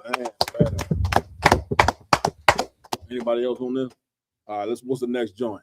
Next up, we have one more on the war. We got a story going over the secret mustard gas tested on black soldiers. I believe in World. And before you play that tape, man, we first want to play the tape with Joe Budden and Mark Lamont Hill. You know what I'm saying? Two brothers that's talking about, you know what I'm saying, our position in the war. You know what I'm saying? And of course, we pulled the scriptures, and then we came with these two videos to show you why we should not be involved. So tonight's topic, you know what I'm saying, was does a black man, and when we say black man, we talking about Hispanic men as well, Native Indian men as well. Do we have a place in the American war? And we do not. You know what I'm saying? Our place in this war, you know what I'm saying, is fixing our people, man, getting our people off drugs and stopping our young sons from going in early graves. That's right. 14 and 15-year-old young boys, you know what I'm saying, should not be dying in early. They shouldn't be getting buried at 15. You know what I'm saying? Our young daughters shouldn't be walking around at 13 and 16 years old and had sex with 10 people and walking around like they hookers, man. You know what I'm saying? And the reason why this is taking place because you too worried about the white man's war and you ain't worried about your war when he the one that's waging war against you. And if you don't recognize that he's waging war against you, then your cause is going to be his cause and you ain't ever going to fix yourself, man. You know what I'm saying? But we can no longer, you know what I'm saying, continue to move like this because look at the state of your people. Look at the state of your women, man. You know what I'm saying? Look at the state of your daughters. Yeah, black women going to have to be held accountable. You right. You know what I'm saying? Our children, you know what I'm saying? They're going to have to be held accountable. But if you don't have men that step up and take charge and go to war for the morality of their people, then we're going to forever be destroyed. These women ain't going to fix themselves. These children ain't going to fix themselves. You know what I'm saying? This is your responsibility as a black, Hispanic, and Native Indian man to get involved in what we doing in the ISUBK under command of General Yohana. Come on, let's play that next joint. He actually had Raj has a picture of Isaac Woodard after the fact of when he was wrongly assaulted by the devil. Let's see. Look, this the real picture of the brother. Y'all see that? That's what happened when you go fight for America. You see what I'm saying? But they ain't teaching this in schools here. Brothers, both his eyeballs gone. He ain't got no eyeballs out. That's what happened when you go and put your life on the line you know what I'm saying, your blood, sweat, and tears for the United States of America, they take both your eyes and pull them right out of your goddamn head. Let that be a lesson. Let's go. What's next? Let's move. Yeah, I'll take another. Come on, so we got the how they tested tear gas on us first, please, or mustard gas. The U.S. military exposed black soldiers to mustard gas during World War II to study how their bodies reacted to chemical weapons. In 1942, as the United States prepared for chemical warfare during World War II, the U.S. Army launched a series of secret experiments. The program was run by the U.S. War Department and overseen by military scientists working with the United States Army Chemical Warfare Service. The goal was to study how soldiers would react if chemical weapons were used on the battlefield. One of the chemicals they tested was mustard gas, a blistering agent first used in World War I that could burn skin, blind victims, and permanently damage lungs. The test took place at several military locations, including Edgewood Arsenal, Camp Seibert, and Naval Research Laboratory. Thousands of American soldiers were used in the experiments, but the Army separated the tests by race. Black soldiers were often placed in all-black testing groups so scientists could compare how mustard gas affected different racial groups. Many of the men were not told what they were being exposed to. Some were ordered into sealed chambers filled with gas. Others were sent into training fields where mustard gas had been released. Protective equipment was often limited. Within minutes, the gas caused severe burns, blisters, and breathing problems. Some soldiers suffered permanent lung damage. Others experienced chronic skin conditions that lasted for the rest of their lives. The military kept the experiment secret. Participants were ordered not to speak about what had happened. For decades, the test remained largely hidden. It wasn't until the 1990s that U.S. government investigations and declassified military documents revealed the full scope of the experiments. By then, many of the soldiers who had been exposed had already died. Historians now estimate that more than 60,000 U.S. service members were involved in chemical warfare experiments during World War II. Among them were thousands of black soldiers whose participation had rarely been acknowledged. This story is not just about chemical weapons.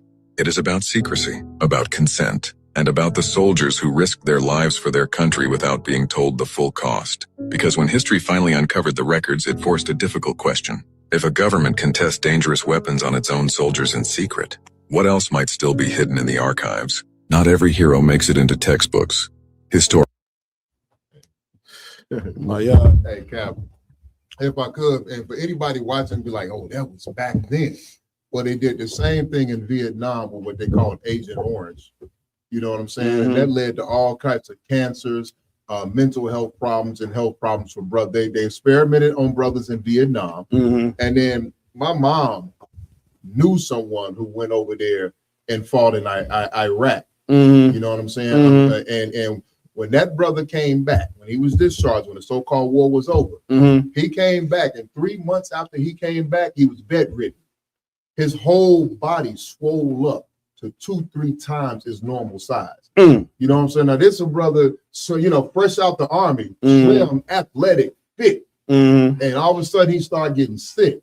You know what I'm saying? He got sicker and sicker to the point where he in bed, he not knowing what's going on, and then like overnight, his body blew up to the point where he couldn't move, and they had to come and rush him to the damn emergency room to get all the fluid out of his body. They have been experimenting on us, experimenting on it, and experimenting on us since then. Before then, because we know that it's Tuskegee experiments. You know what I'm saying? They experimented with syphilis on us. That's it. You know what I'm saying? We hear stories about them crop dusters or whatever they be when they flying over the hood, spraying chemicals into the hood. That's you it. know what I'm saying? That's I grew it. up in Mississippi, because we all know. You know what I mean? And it was this. They used to use this pesticide. You know what I'm saying? And I didn't know what it was, you know what I mean? But it was a game. They would use these pesticides to kill the mosquitoes, or so they told us. And it was these big fog machines they used to come into the baseball game and roll around the whole field around everybody. You know what I'm saying? The so-called killed the mosquitoes. Years later, they found out that the chemical inside of there caused cancer and brain damage. Never done.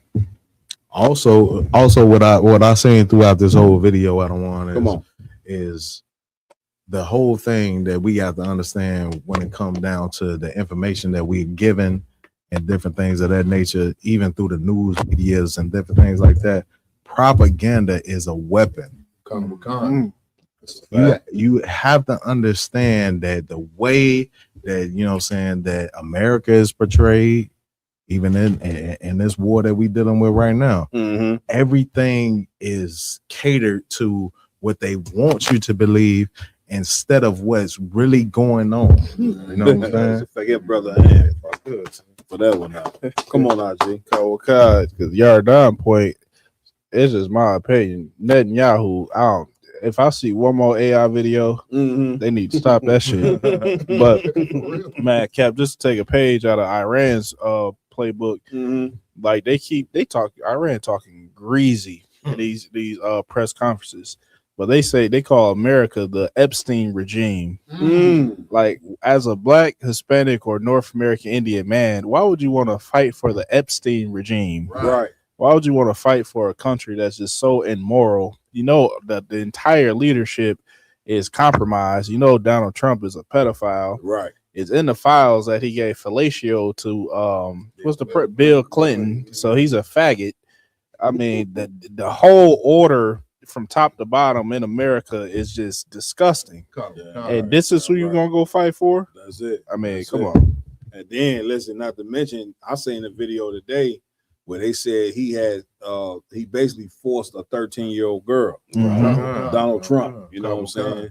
But this is the president of the United States of America, and a straight up a felon. You know what I'm saying? A homosexual. You know what I'm saying? And you know what I'm saying? A damn predator. Grab him by the pussy. That's what he said. Grab him right. This cat is totally diabolical, and this is who is taking America into the Third World War right here. For fun. I had to say, like, well, on IG's point is that we fighting for this country and believe in this country so well. It's like we're so blind to the American dream and all the glory that they've created, you know, Hollywood, the stars, the sports, the fame, the money, that we're so willing to overlook any type of misdeed that we see. That's it. All the Epstein files, oh, it's a conspiracy. Right. And they'll throw it under the rug. Oh, you know, that was just one time. It was one bad incident. He made a mistake. Right. Like, we'll make excuses for all the bad things America's done. Right. Because we are too focused on the beauty and the flashing lights happening in this place. So that's why we fight for this place.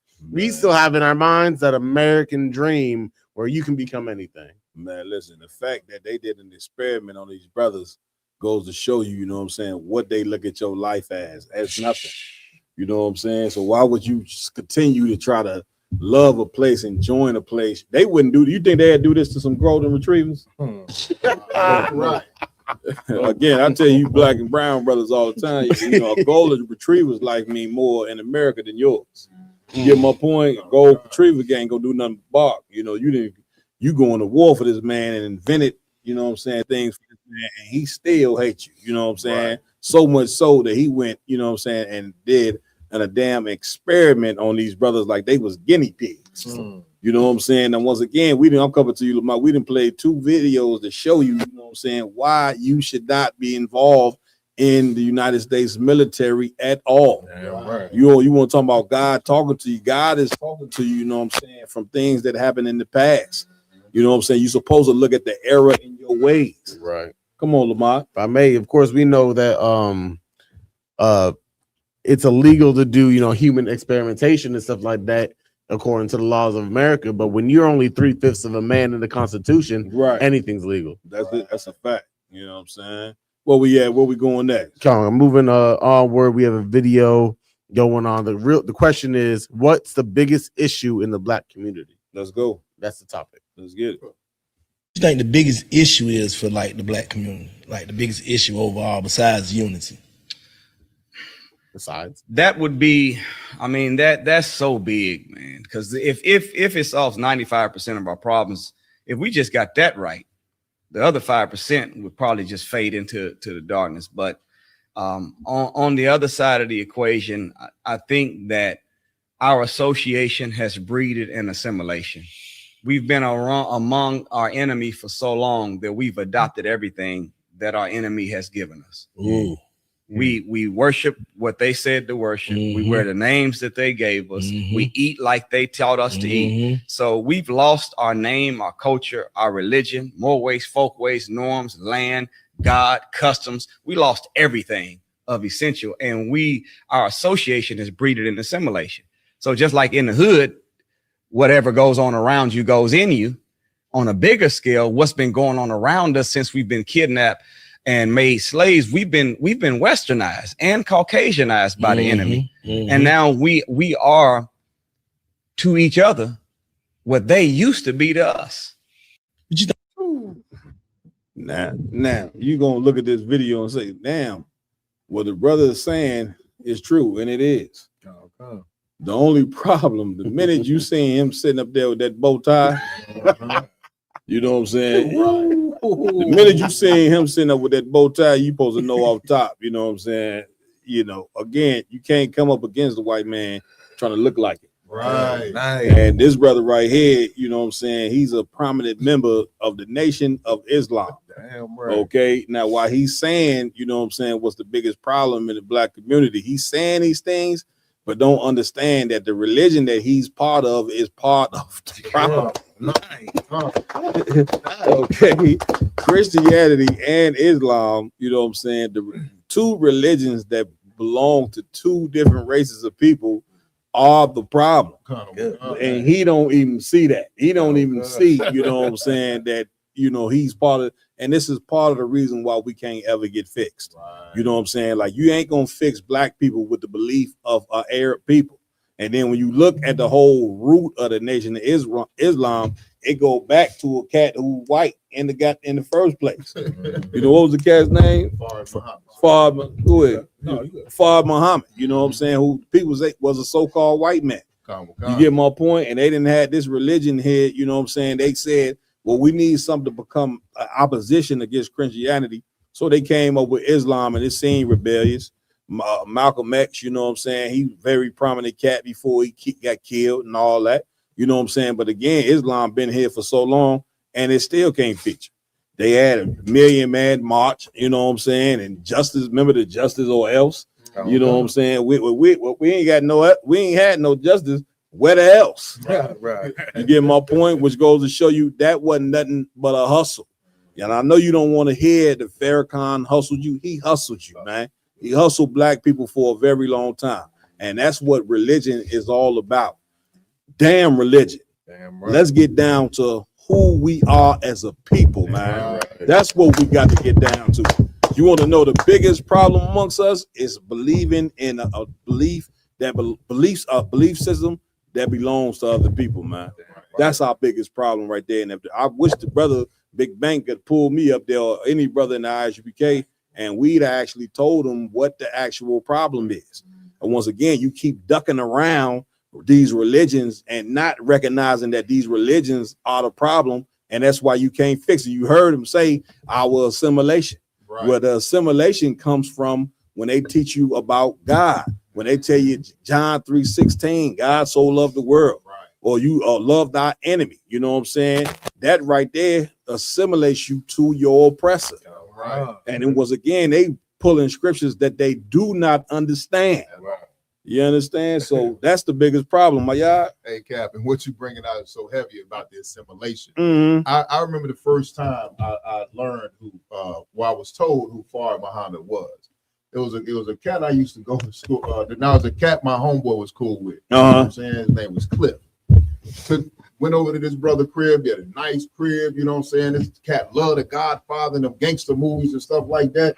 And as I'm walking through his crib, I see this very vivid, well-painted, expensive picture on the wall. Mm-hmm. And I'm looking like, it was kind of peculiar to me. Because Cliff is a Muslim. You know what I'm saying? He Nation of Islam. He black power this and black power that. And when we left this crib, I asked my boy, before we left, I said, yo, Cliff, let me ask you something. I'm like, who that white man on the wall? Mm-hmm. He said, what white man? I said, come here. I took the brothers to the hallway. I'm like, this white man right here. Who's this white dude? He said, that's not no white man. He said, that's Master Fard Muhammad. The founder of the Nation of Islam and blah, blah, blah, blah, blah. That is not a white. I said, bro, I know a white man when I grew up. I know a white man when I see one. Damn right. That brother literally argued with me, and I was called ignorant. I was, told I didn't know what I was talking about. Everything, Cap. Like it got a little heated.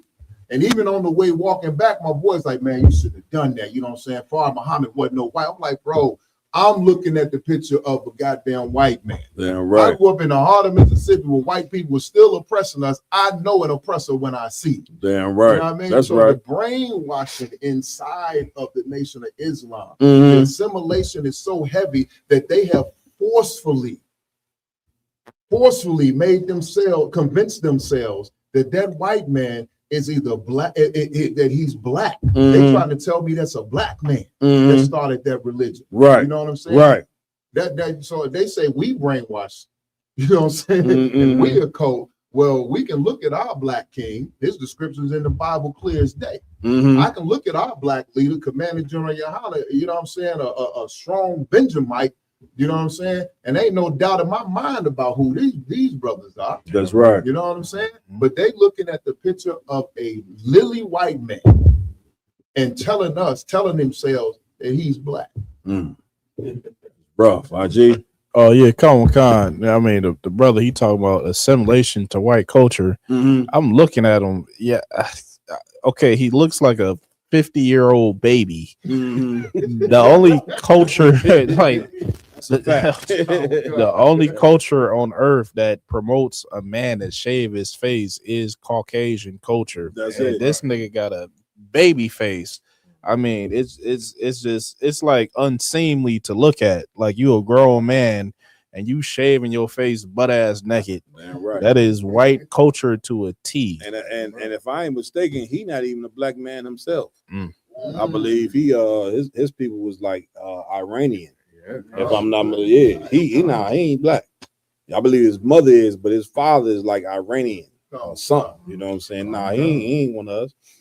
You know what I'm saying?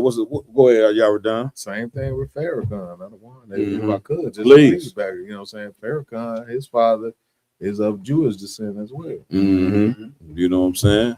Fronting. Where we at? Come on, going next. We have a video of a politician named Chris Murphy. Oh no, the title is Chris Murphy grills Trump nominee on white identity being erased here in America. Come on. White identity to you? Well, Senator, thank you for that. Tell me how it's different than other identities. Senator, I think the question of identity is something that lots of scholars I guess you can do a sermon on identity, but just tell me how you define white identity and what you think is being erased about white identity. Senator, it would have, thank you again for the question, and genuinely thank you for finally letting me have a chance to explain some of my comments a little bit. But I would say that, they could be things like going to a certain type of Christian church and that sort of culture, which is very different. I mean, you can all be Christians, right, in a certain environment, but African-American Christians might worship differently than Chinese Christians, that might worship differently than white Christians. Of course, sometimes you have multi-ethnic churches, but things like that, certain types of Anglo derived culture that comes from our history. There's, like what?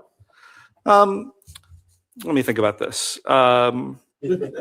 Jesus Christ. Senator, I would say if you were to look at the book by one of your former Senate colleagues, Born Fighting, about the sort of Scotch-Irish military culture and certain, pride that went with that, that would be one example.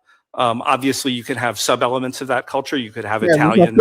Stop it right there. Go I ahead, mean, go ahead, Cap, he's trying to say everything short of a Hitler salute. This nigga said, this damn devil said, white culture is military and white Irish. Like, Cap, okay, he can't explain white culture other than being white supremacy. That's it. The Ku Klux Klan. That's it. He trying to fight around it because he in a political realm, Yeah. so he can't say what he want to say. That's it. Yes, man. Go ahead, play that thing.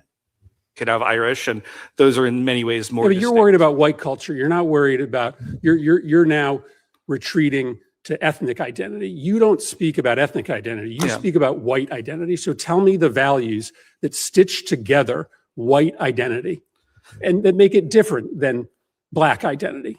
Senator, again, thank you You for spent a lot of time talking about this and writing about this. Yeah, You should no. be able to. You're struggling with this, but you should be fairly easily, I would assume, able to tell us your thoughts on how white identity is different than other kinds of identity and how it's being erased. Senator, again, thank you for the question. I'm just trying to be I'm just trying to be very precise. Because I'm here in front of a Senate committee, I would say that the white church is very different than the black church in terms of its tone and style on average. Foodways could often be different. And those music could be different. And those are being erased. Music could be different. Well, if you look at the Super Bowl halftime show, which was not in English this year. So our ability to access white churches or white food or white music is being erased. Senator, again, thank you for the question. What is white identity? Go ahead. It's like, Kevin, if I could just add one more. Oh my God, he put this devil on the pressure cooker. Yeah, he did. Okay, so from what I'm getting from this devil, white identity is pretty much hanging niggas in public, and he can't do that no more. That's it. It's the white drinking fountain, the black drinking fountain. He ain't got that no more. So white identity is erased. That's it. That's pretty much. Like he said, but you heard him at the end. He finally gave why he believed white identity is being erased. He said the Super Bowl halftime show. Right. Now then we go over this about a month ago. Didn't we sit here right on here on this table and say that these devils was gonna look at that halftime show, you know what I'm saying, as a problem? Go ahead, come y'all. Please. Like, well, it's so heavy about this video in itself. Like, it shows our people like this ain't the way to go. Like, the Christian church ain't supposed to be how we supposed to come up. Right. And here we're one body, one man. That's right. Like, whatever you say is what's gonna be what Captain Zaryak say. That's it. Like it ain't no difference between schools. That's it. Damn right. Get a brother a hand. The devil sitting there asking him, you know what I'm saying, how is white culture being erased? I'd like to know too. Right. I mean, because they run everything, but the fact that they had the Puerto Rican brother, I believe it was, did the Super Bowl halftime show, white people feel invaded. You black and Hispanic people, you don't understand. You trying to include yourself in his empire, and when you just merely including yourself, these people feel like their culture is being invaded. That's why the brother's eyes was poked out his eyes, you know what I'm saying, when he went and came back with the uniform on, because they ain't looking at a black man that fight for America. They look at you Negroes, you know what I'm saying, is finna take over the country. They always, white people are always worried and always you look at you as a threat from you taking over. You get my point? And listen, on a even playing field, you would take over. Right. That's the point that you don't understand, because the Lord made you better than he made them. These people are murderers. These people are liars. Homer, that's who they are. You know what I'm saying? And you ain't supposed to be like them. So when you get on the even playing field, you take over because you are the chosen people. That's right. Now, what happens is this: when you deal with that reality, this whole brainwashing about we all been created equal will leave your stupid head. You see what I'm saying? And you will be able to step into your royal seat and accept that the Lord created you better than he created them. That's right. Like these other nations, they go on to war because they fighting to try to be God's chosen people. Right. When you can't fight to be God's chosen people, you got to just be chosen. Right. You see what I'm saying? And if you a native Indian, you chose it. If you a so-called Hispanic, you chose it. If you a so-called black man, you are chosen because of your forefathers, Abraham, Isaac, and Jacob, who you have no clue, you know what I'm saying, that you are part of these men lineage because your identity been totally wiped out. Right. That was the whole purpose of wiping your identity out, because white supremacy don't want you ever to think that you had something to do with those people that's written of in the Bible. Right. But I'm telling you, we got something to do with the people that's written of in the Bible. And when you understand that, brothers and sisters, and know that Abraham, Moses, and all these men written of in them records as your people, that's going to give you the self-esteem that you need, man. right. Accept that you was created better than that man. Right. Accept that you supposed to be sitting in royal seats. You sitting in a royal seat is gonna actually help white people. When we get in authority, guess what? The earth ain't gonna mourn no more. The birds ain't gonna die no more. Animals ain't gonna be instinct no more. Right. The East Indians, they gonna stop eating foods that they ain't supposed to be eating. Right. Chinese and Japanese, they gonna stop eating dogs and cats when you get in charge. Right. Because you gonna tell them Ching Yang Gil, you can't do that, man. That's gonna mess up your digestive system, and you gonna cause, you know what I'm saying, some type of flu to go throughout the damn people. You can't be eating that. We are the ones that's supposed to govern this world. You know what I'm saying? And that's what we was created for. We wasn't created for dunking no basketball and running no football. You think like a slave. First thing a black man do in America is he hand his son a football, you know what I'm saying, and he hand him a basketball, and he say, I want you to perfect this. You get my point? But he never hand him the Bible and say, perfect this. Perfect your identity. Perfect these morality. And this is what the Lord wants you to do. But you quick to hand your son a basketball and a football. You get my point? Which when you hand him a basketball and football and don't take and teach him who his identity and who he is, then he ain't gonna be nothing but a $40 million slave, like Larry Johnson mentioned some years ago, and the brother eventually wrote a book about it. You get my point? And we ain't meant to be slaves, man. We got to come out of this here, man. We got babies, you know what I'm saying, that need us to step up and do what's right. We got children that ain't even born yet that need black and brown men to step up and do what's right and turn back to the Most High expeditiously, man. Y'all done? Please. If I could, you grab a scripture out of one. Damn right. Come on. Back on what you're saying and what this devil is basically exclaiming right now. That, you know, he couldn't even describe what it is that his people even stand for. And right. And the Bible is going to bring this out. Come on. Deuteronomy chapter 32 and 21 Come is the scripture. They have moved me to jealousy with that which is not God. They have provoked me to anger with their vanities. And I will move them to jealousy with those which are not a people. And I will provoke them to anger with a foolish nation. Come on. Basically is just saying, like, this cat don't even understand your people don't stand for nothing. That's it. They don't have a culture that you can staple. He couldn't even answer. The cat asked him, he's like, man, you know what I'm saying? You wrote a whole thing about this. Right. And I'm sitting here questioning you now. You can't even answer. Right. Go ahead. You done stole everything. Right. You done stole everything. You don't have a culture that you can say that this is our food. Right. This is how we structure things. Right. You know what I'm saying? This is how, you know what I'm saying, like the rights and wrongs of our community. That's it. No, like you have stole everything. The white man wrote a constitution and don't even respect his own constitution. You know this man diabolical here. He wrote a goddamn constitution and don't even respect that. What man write laws, you know what I'm saying, and don't even honor his own laws? You understand? Which that goes to show you he cannot be in charge. And he wasn't meant to be in charge. That's why the Lord said, I seen servants riding upon horses and I seen kings on the ground. Damn right. You know what I'm saying? Because the roles have been reversed all from my disobedience. But listen, you ain't got to tell me. The Lord, man, all through that Bible, he plead with us from Genesis to Revelation. Just say, turn back and follow my laws, statutes, commandments, and you're going to get rulership on earth. And baby, brothers and sisters, I want rulership over. Right.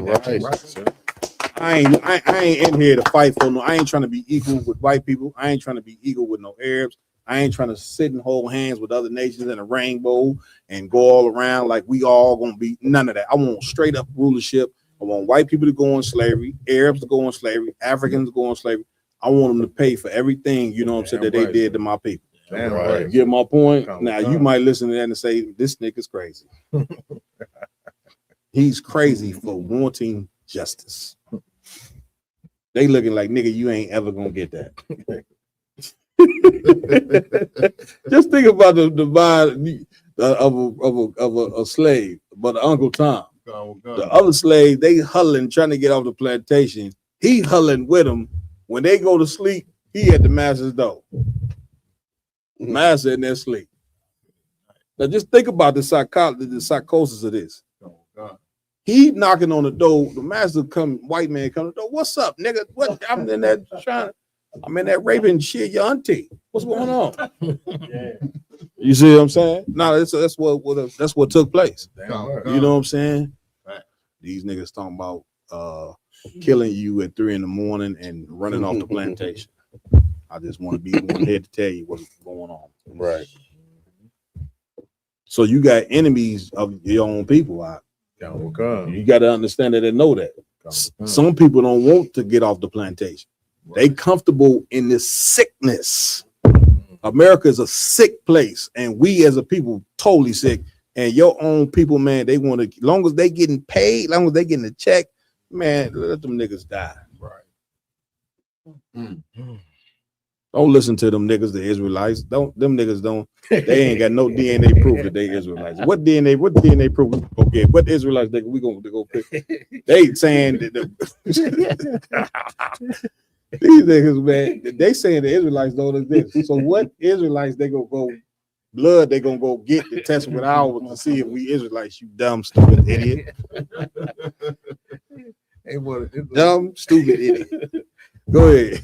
Yeah, they want to go dig up the body of Abraham. Yeah, go dig up the body of Abraham, nigga. Go dig up the body of George Washington. Okay, when you go dig it up, it's gonna be dust. Right. You big dumb stupid idiot. Moving on. What we? Oh God. Moving on, where we have a story going over how the black unemployment rates are through the roof right here in America. Let's go. Been paying attention to the high rate of unemployment for black workers? It is traditionally higher than for all workers. Well, listen, it's through the roof right now. There's hundreds of thousands of black workers that have been pushed out of the workforce, and the unemployment rates for black workers and all workers are among the highest they've been since the COVID-19 pandemic. Black workers contribute over $1 trillion to the U.S. economy, but the push out of these workers from the workforce has led to a loss of $37 billion in the GDP, with black women being among, just so y'all know, the most educated and most active in seeking work. Their push out is a glaring warning sign for where our economy is headed, because black workers, like once again, we dealing with it. Raj Scribe, I ain't gonna be able to do this too much longer, Raj Scribe. She's sitting up there with that big bald head, you know what I'm saying? Now the sister, you know what I'm saying? The sister trying to stand up for us, but she just don't understand. Like she's saying the loss of 37 billion in the GDP. And she don't understand that white people their racism is so strong that they don't give a damn if they take a loss, you know what I'm saying, and profit. You understand? That's the for me. That's how strong their racism is. Like you could be doing something good for them, but they hate you so much they don't even care about the profit, man. Right. You understand? And then she had the nerve to say black women the most educated, right? Which, man, that should be applauded. I'm proud of my sisters, man, going out there and getting that education. But if a sister getting the education and she don't understand her purpose, you know what I'm saying, that she should be doing for her people, then her getting the education is even a detriment to herself and her people. Right. And that'd be the problem with you big head educated Negroes. It's like the more degrees you get, it's like the dumber you become. You get my point? The more you rise up with degrees and financial power, the more that you forget that you a nigga like you and I. Yeah, right. You understand? And a degree ain't supposed to make you forget the cause of your people, but that's what happened in this place right here. So the black woman being educated is cool. She get a degree from the white man. The black woman got to humble herself now and come get a degree from the Most High. Right. And when she come get a degree from God, that means she gonna understand her role, you know what I'm saying, as it partake in helping a man. She gonna understand her role in the black family. And I'm telling you, as your brother, black woman, I don't give a damn how many goddamn degrees you got. If you don't learn to submit under a man, especially a man of God, you know what I'm saying, that's teaching you how to serve the Lord, then your degree don't mean absolutely nothing. And that's why the sister sitting up there, she sitting there trying to convince some devils, you know what I'm saying, about what's taking place, and them devils don't give a damn. It's like we ain't waking up to this, man. This man is removing you from his empire. Do you not understand that? Right. He didn't have enough of you, man. The minute that you thought that you gonna put Barack Obama in office, you know what I'm saying, them white people said, oh, hell no. They seen the video, you know what I'm saying, with Jesse Jackson sitting there crying. Even though 2 weeks before that, he said, I'm gonna cut that nigga's balls off. He in the middle of Grand Park now. 2 weeks ago, he said he want to cut Barack Obama's balls clean off. They did, okay? And then they put the camera on Oprah Winfrey. She is crocodile tears. Right. Okay, they said, the white people look at that and say, this is a damn nigger, you know what I'm saying, goddammit, something, a revival, you know what I'm saying? Redemption, a nigga redemption, that's what it is. They saying all these chocolate faces, and they saying, man, these people done took our country. Even though Barack Obama got in office and did nothing. They still, how you get in office and did nothing for black people, and white people still feel like they was invaded. That's why the white dude was asking him, well, how you feel invaded? Right. And he couldn't even answer. Right. Go ahead, y'all, Don. Hey, he made it clear out of one that he got to be everybody's president. That's it. Listen, off top. Right. You know how he got the black vote too, right? I love it. He went up there and did sung some Al Green. Mm-hmm. He got up there and snapped his fingers and sung Al Green, and black people was like, yeah, that's the nigga right there. Even though he's a Kenyan man, and you know what I'm saying, he grew up in Hawaii, none of that mean a difference. All you got to do to get the black vote is, if you're a woman and you white, just go up there and play one of Mary J. Blige's records. Right. Go up there and play the OJs. It's like, let's go ahead and finish playing that, man.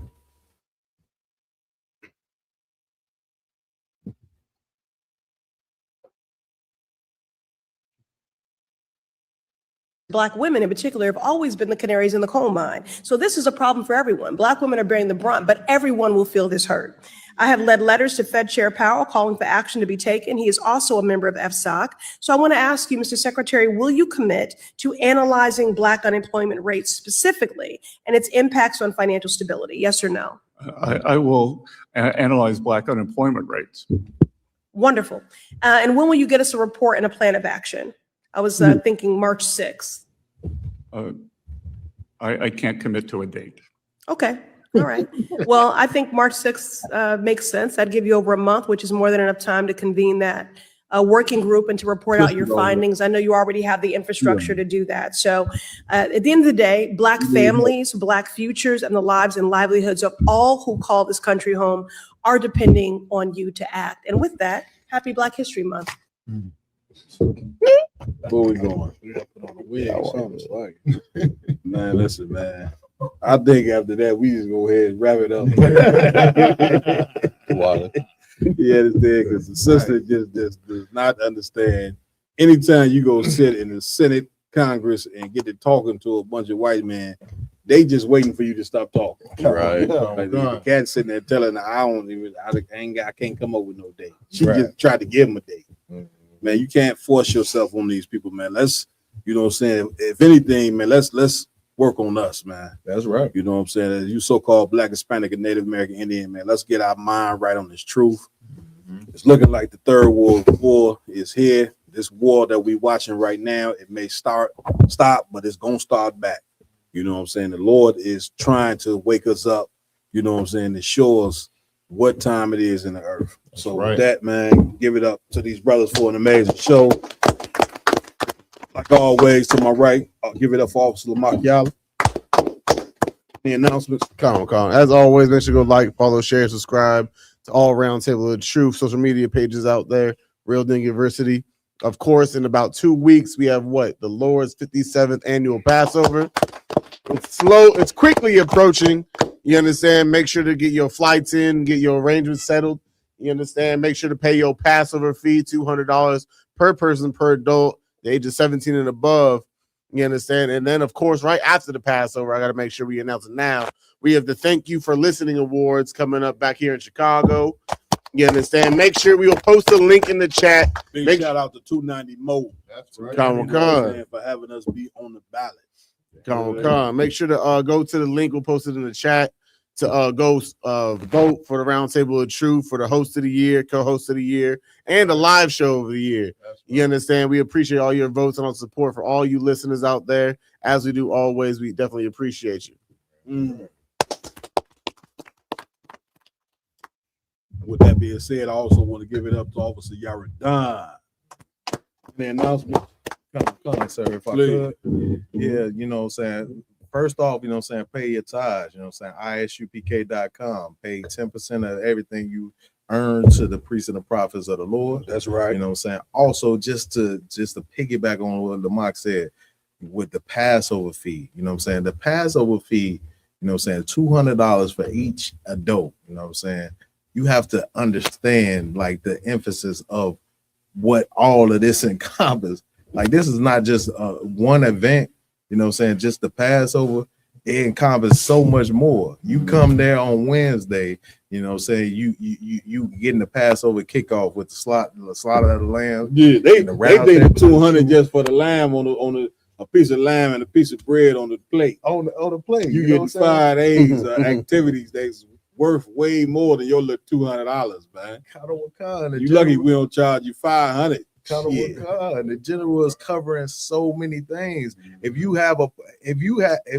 just the kids party alone, if you have more than 2 kids, then that's your Passover fee right there. That's a fact. You know what I'm saying? That's a fact. So pay your Passover fee, man. It's just a honest amount, you know what I'm saying, that you get to contribute to getting all of these things done that you're gonna benefit from this whole time.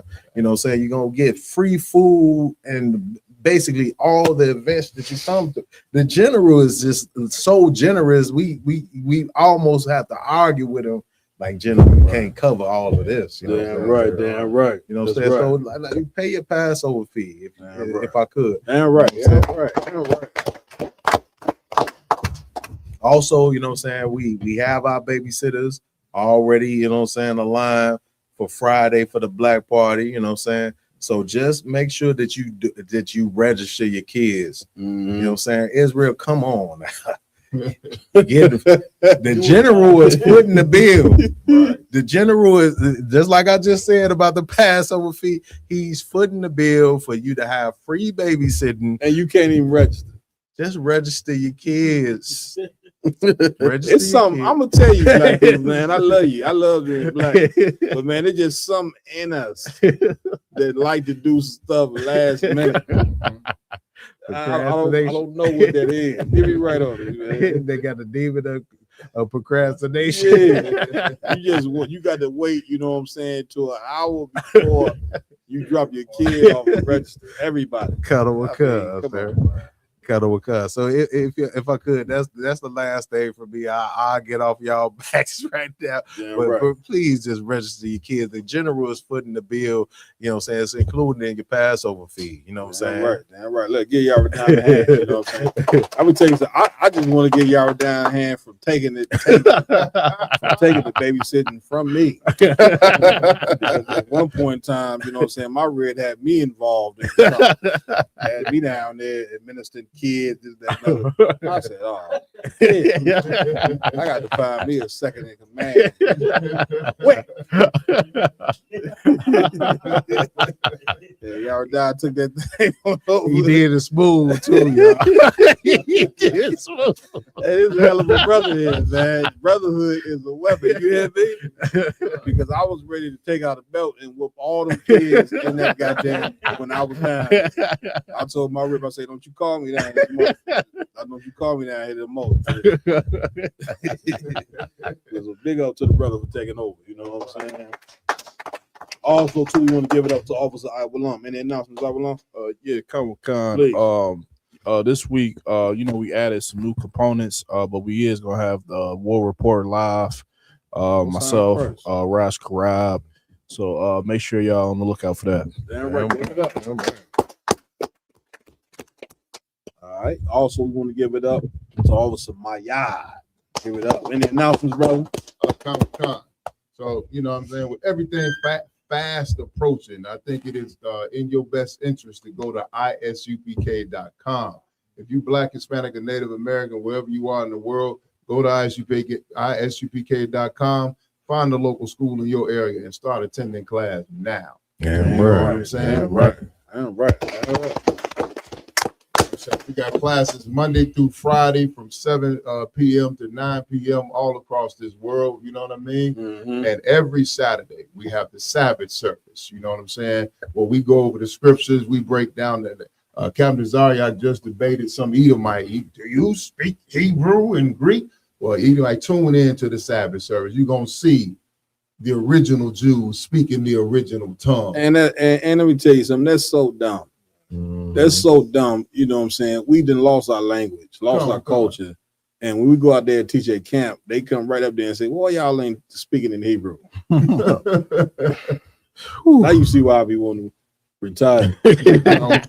Because if we was to speak in Hebrew, you big, dumb, stupid idiot, who would understand us out here speaking Hebrew? If we spoke Greek, who out there would be able to speak? The scriptures say, you know what I'm saying, you got to interpret. I'm paraphrasing. You know what I'm saying? Be driven to interpret, man. Meaning so people can understand whatever goddamn language it is. Damn right. You know what I'm saying? You just coming to cause confusion talking about why we ain't speaking Hebrew.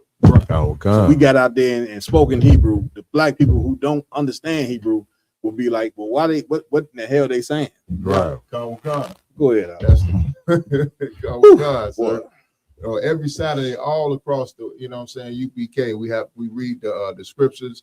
You know what I'm saying? We start off with the Lashwan Kodash, which is the holy separate tongue, which is ancient Paleo Hebrew. Damn right. You know what I'm saying? The original Hebrew language, not that stuff that they spitting out, that hocking, smocking, pocking.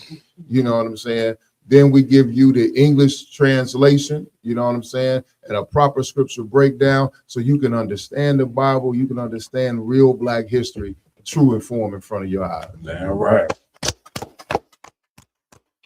I also want to give it up to my technical team, Officer Ramawan. Give him a hand. Officer Ras Karab. And the new tech man in training, Officer Raham Yala. Yeah, man. This nigga about to go down the Passover and make everything moving. Even though he's not supposed to be doing those things. Supposed to be asking for permission. He got some of the weakest games in the world. On top of all of it.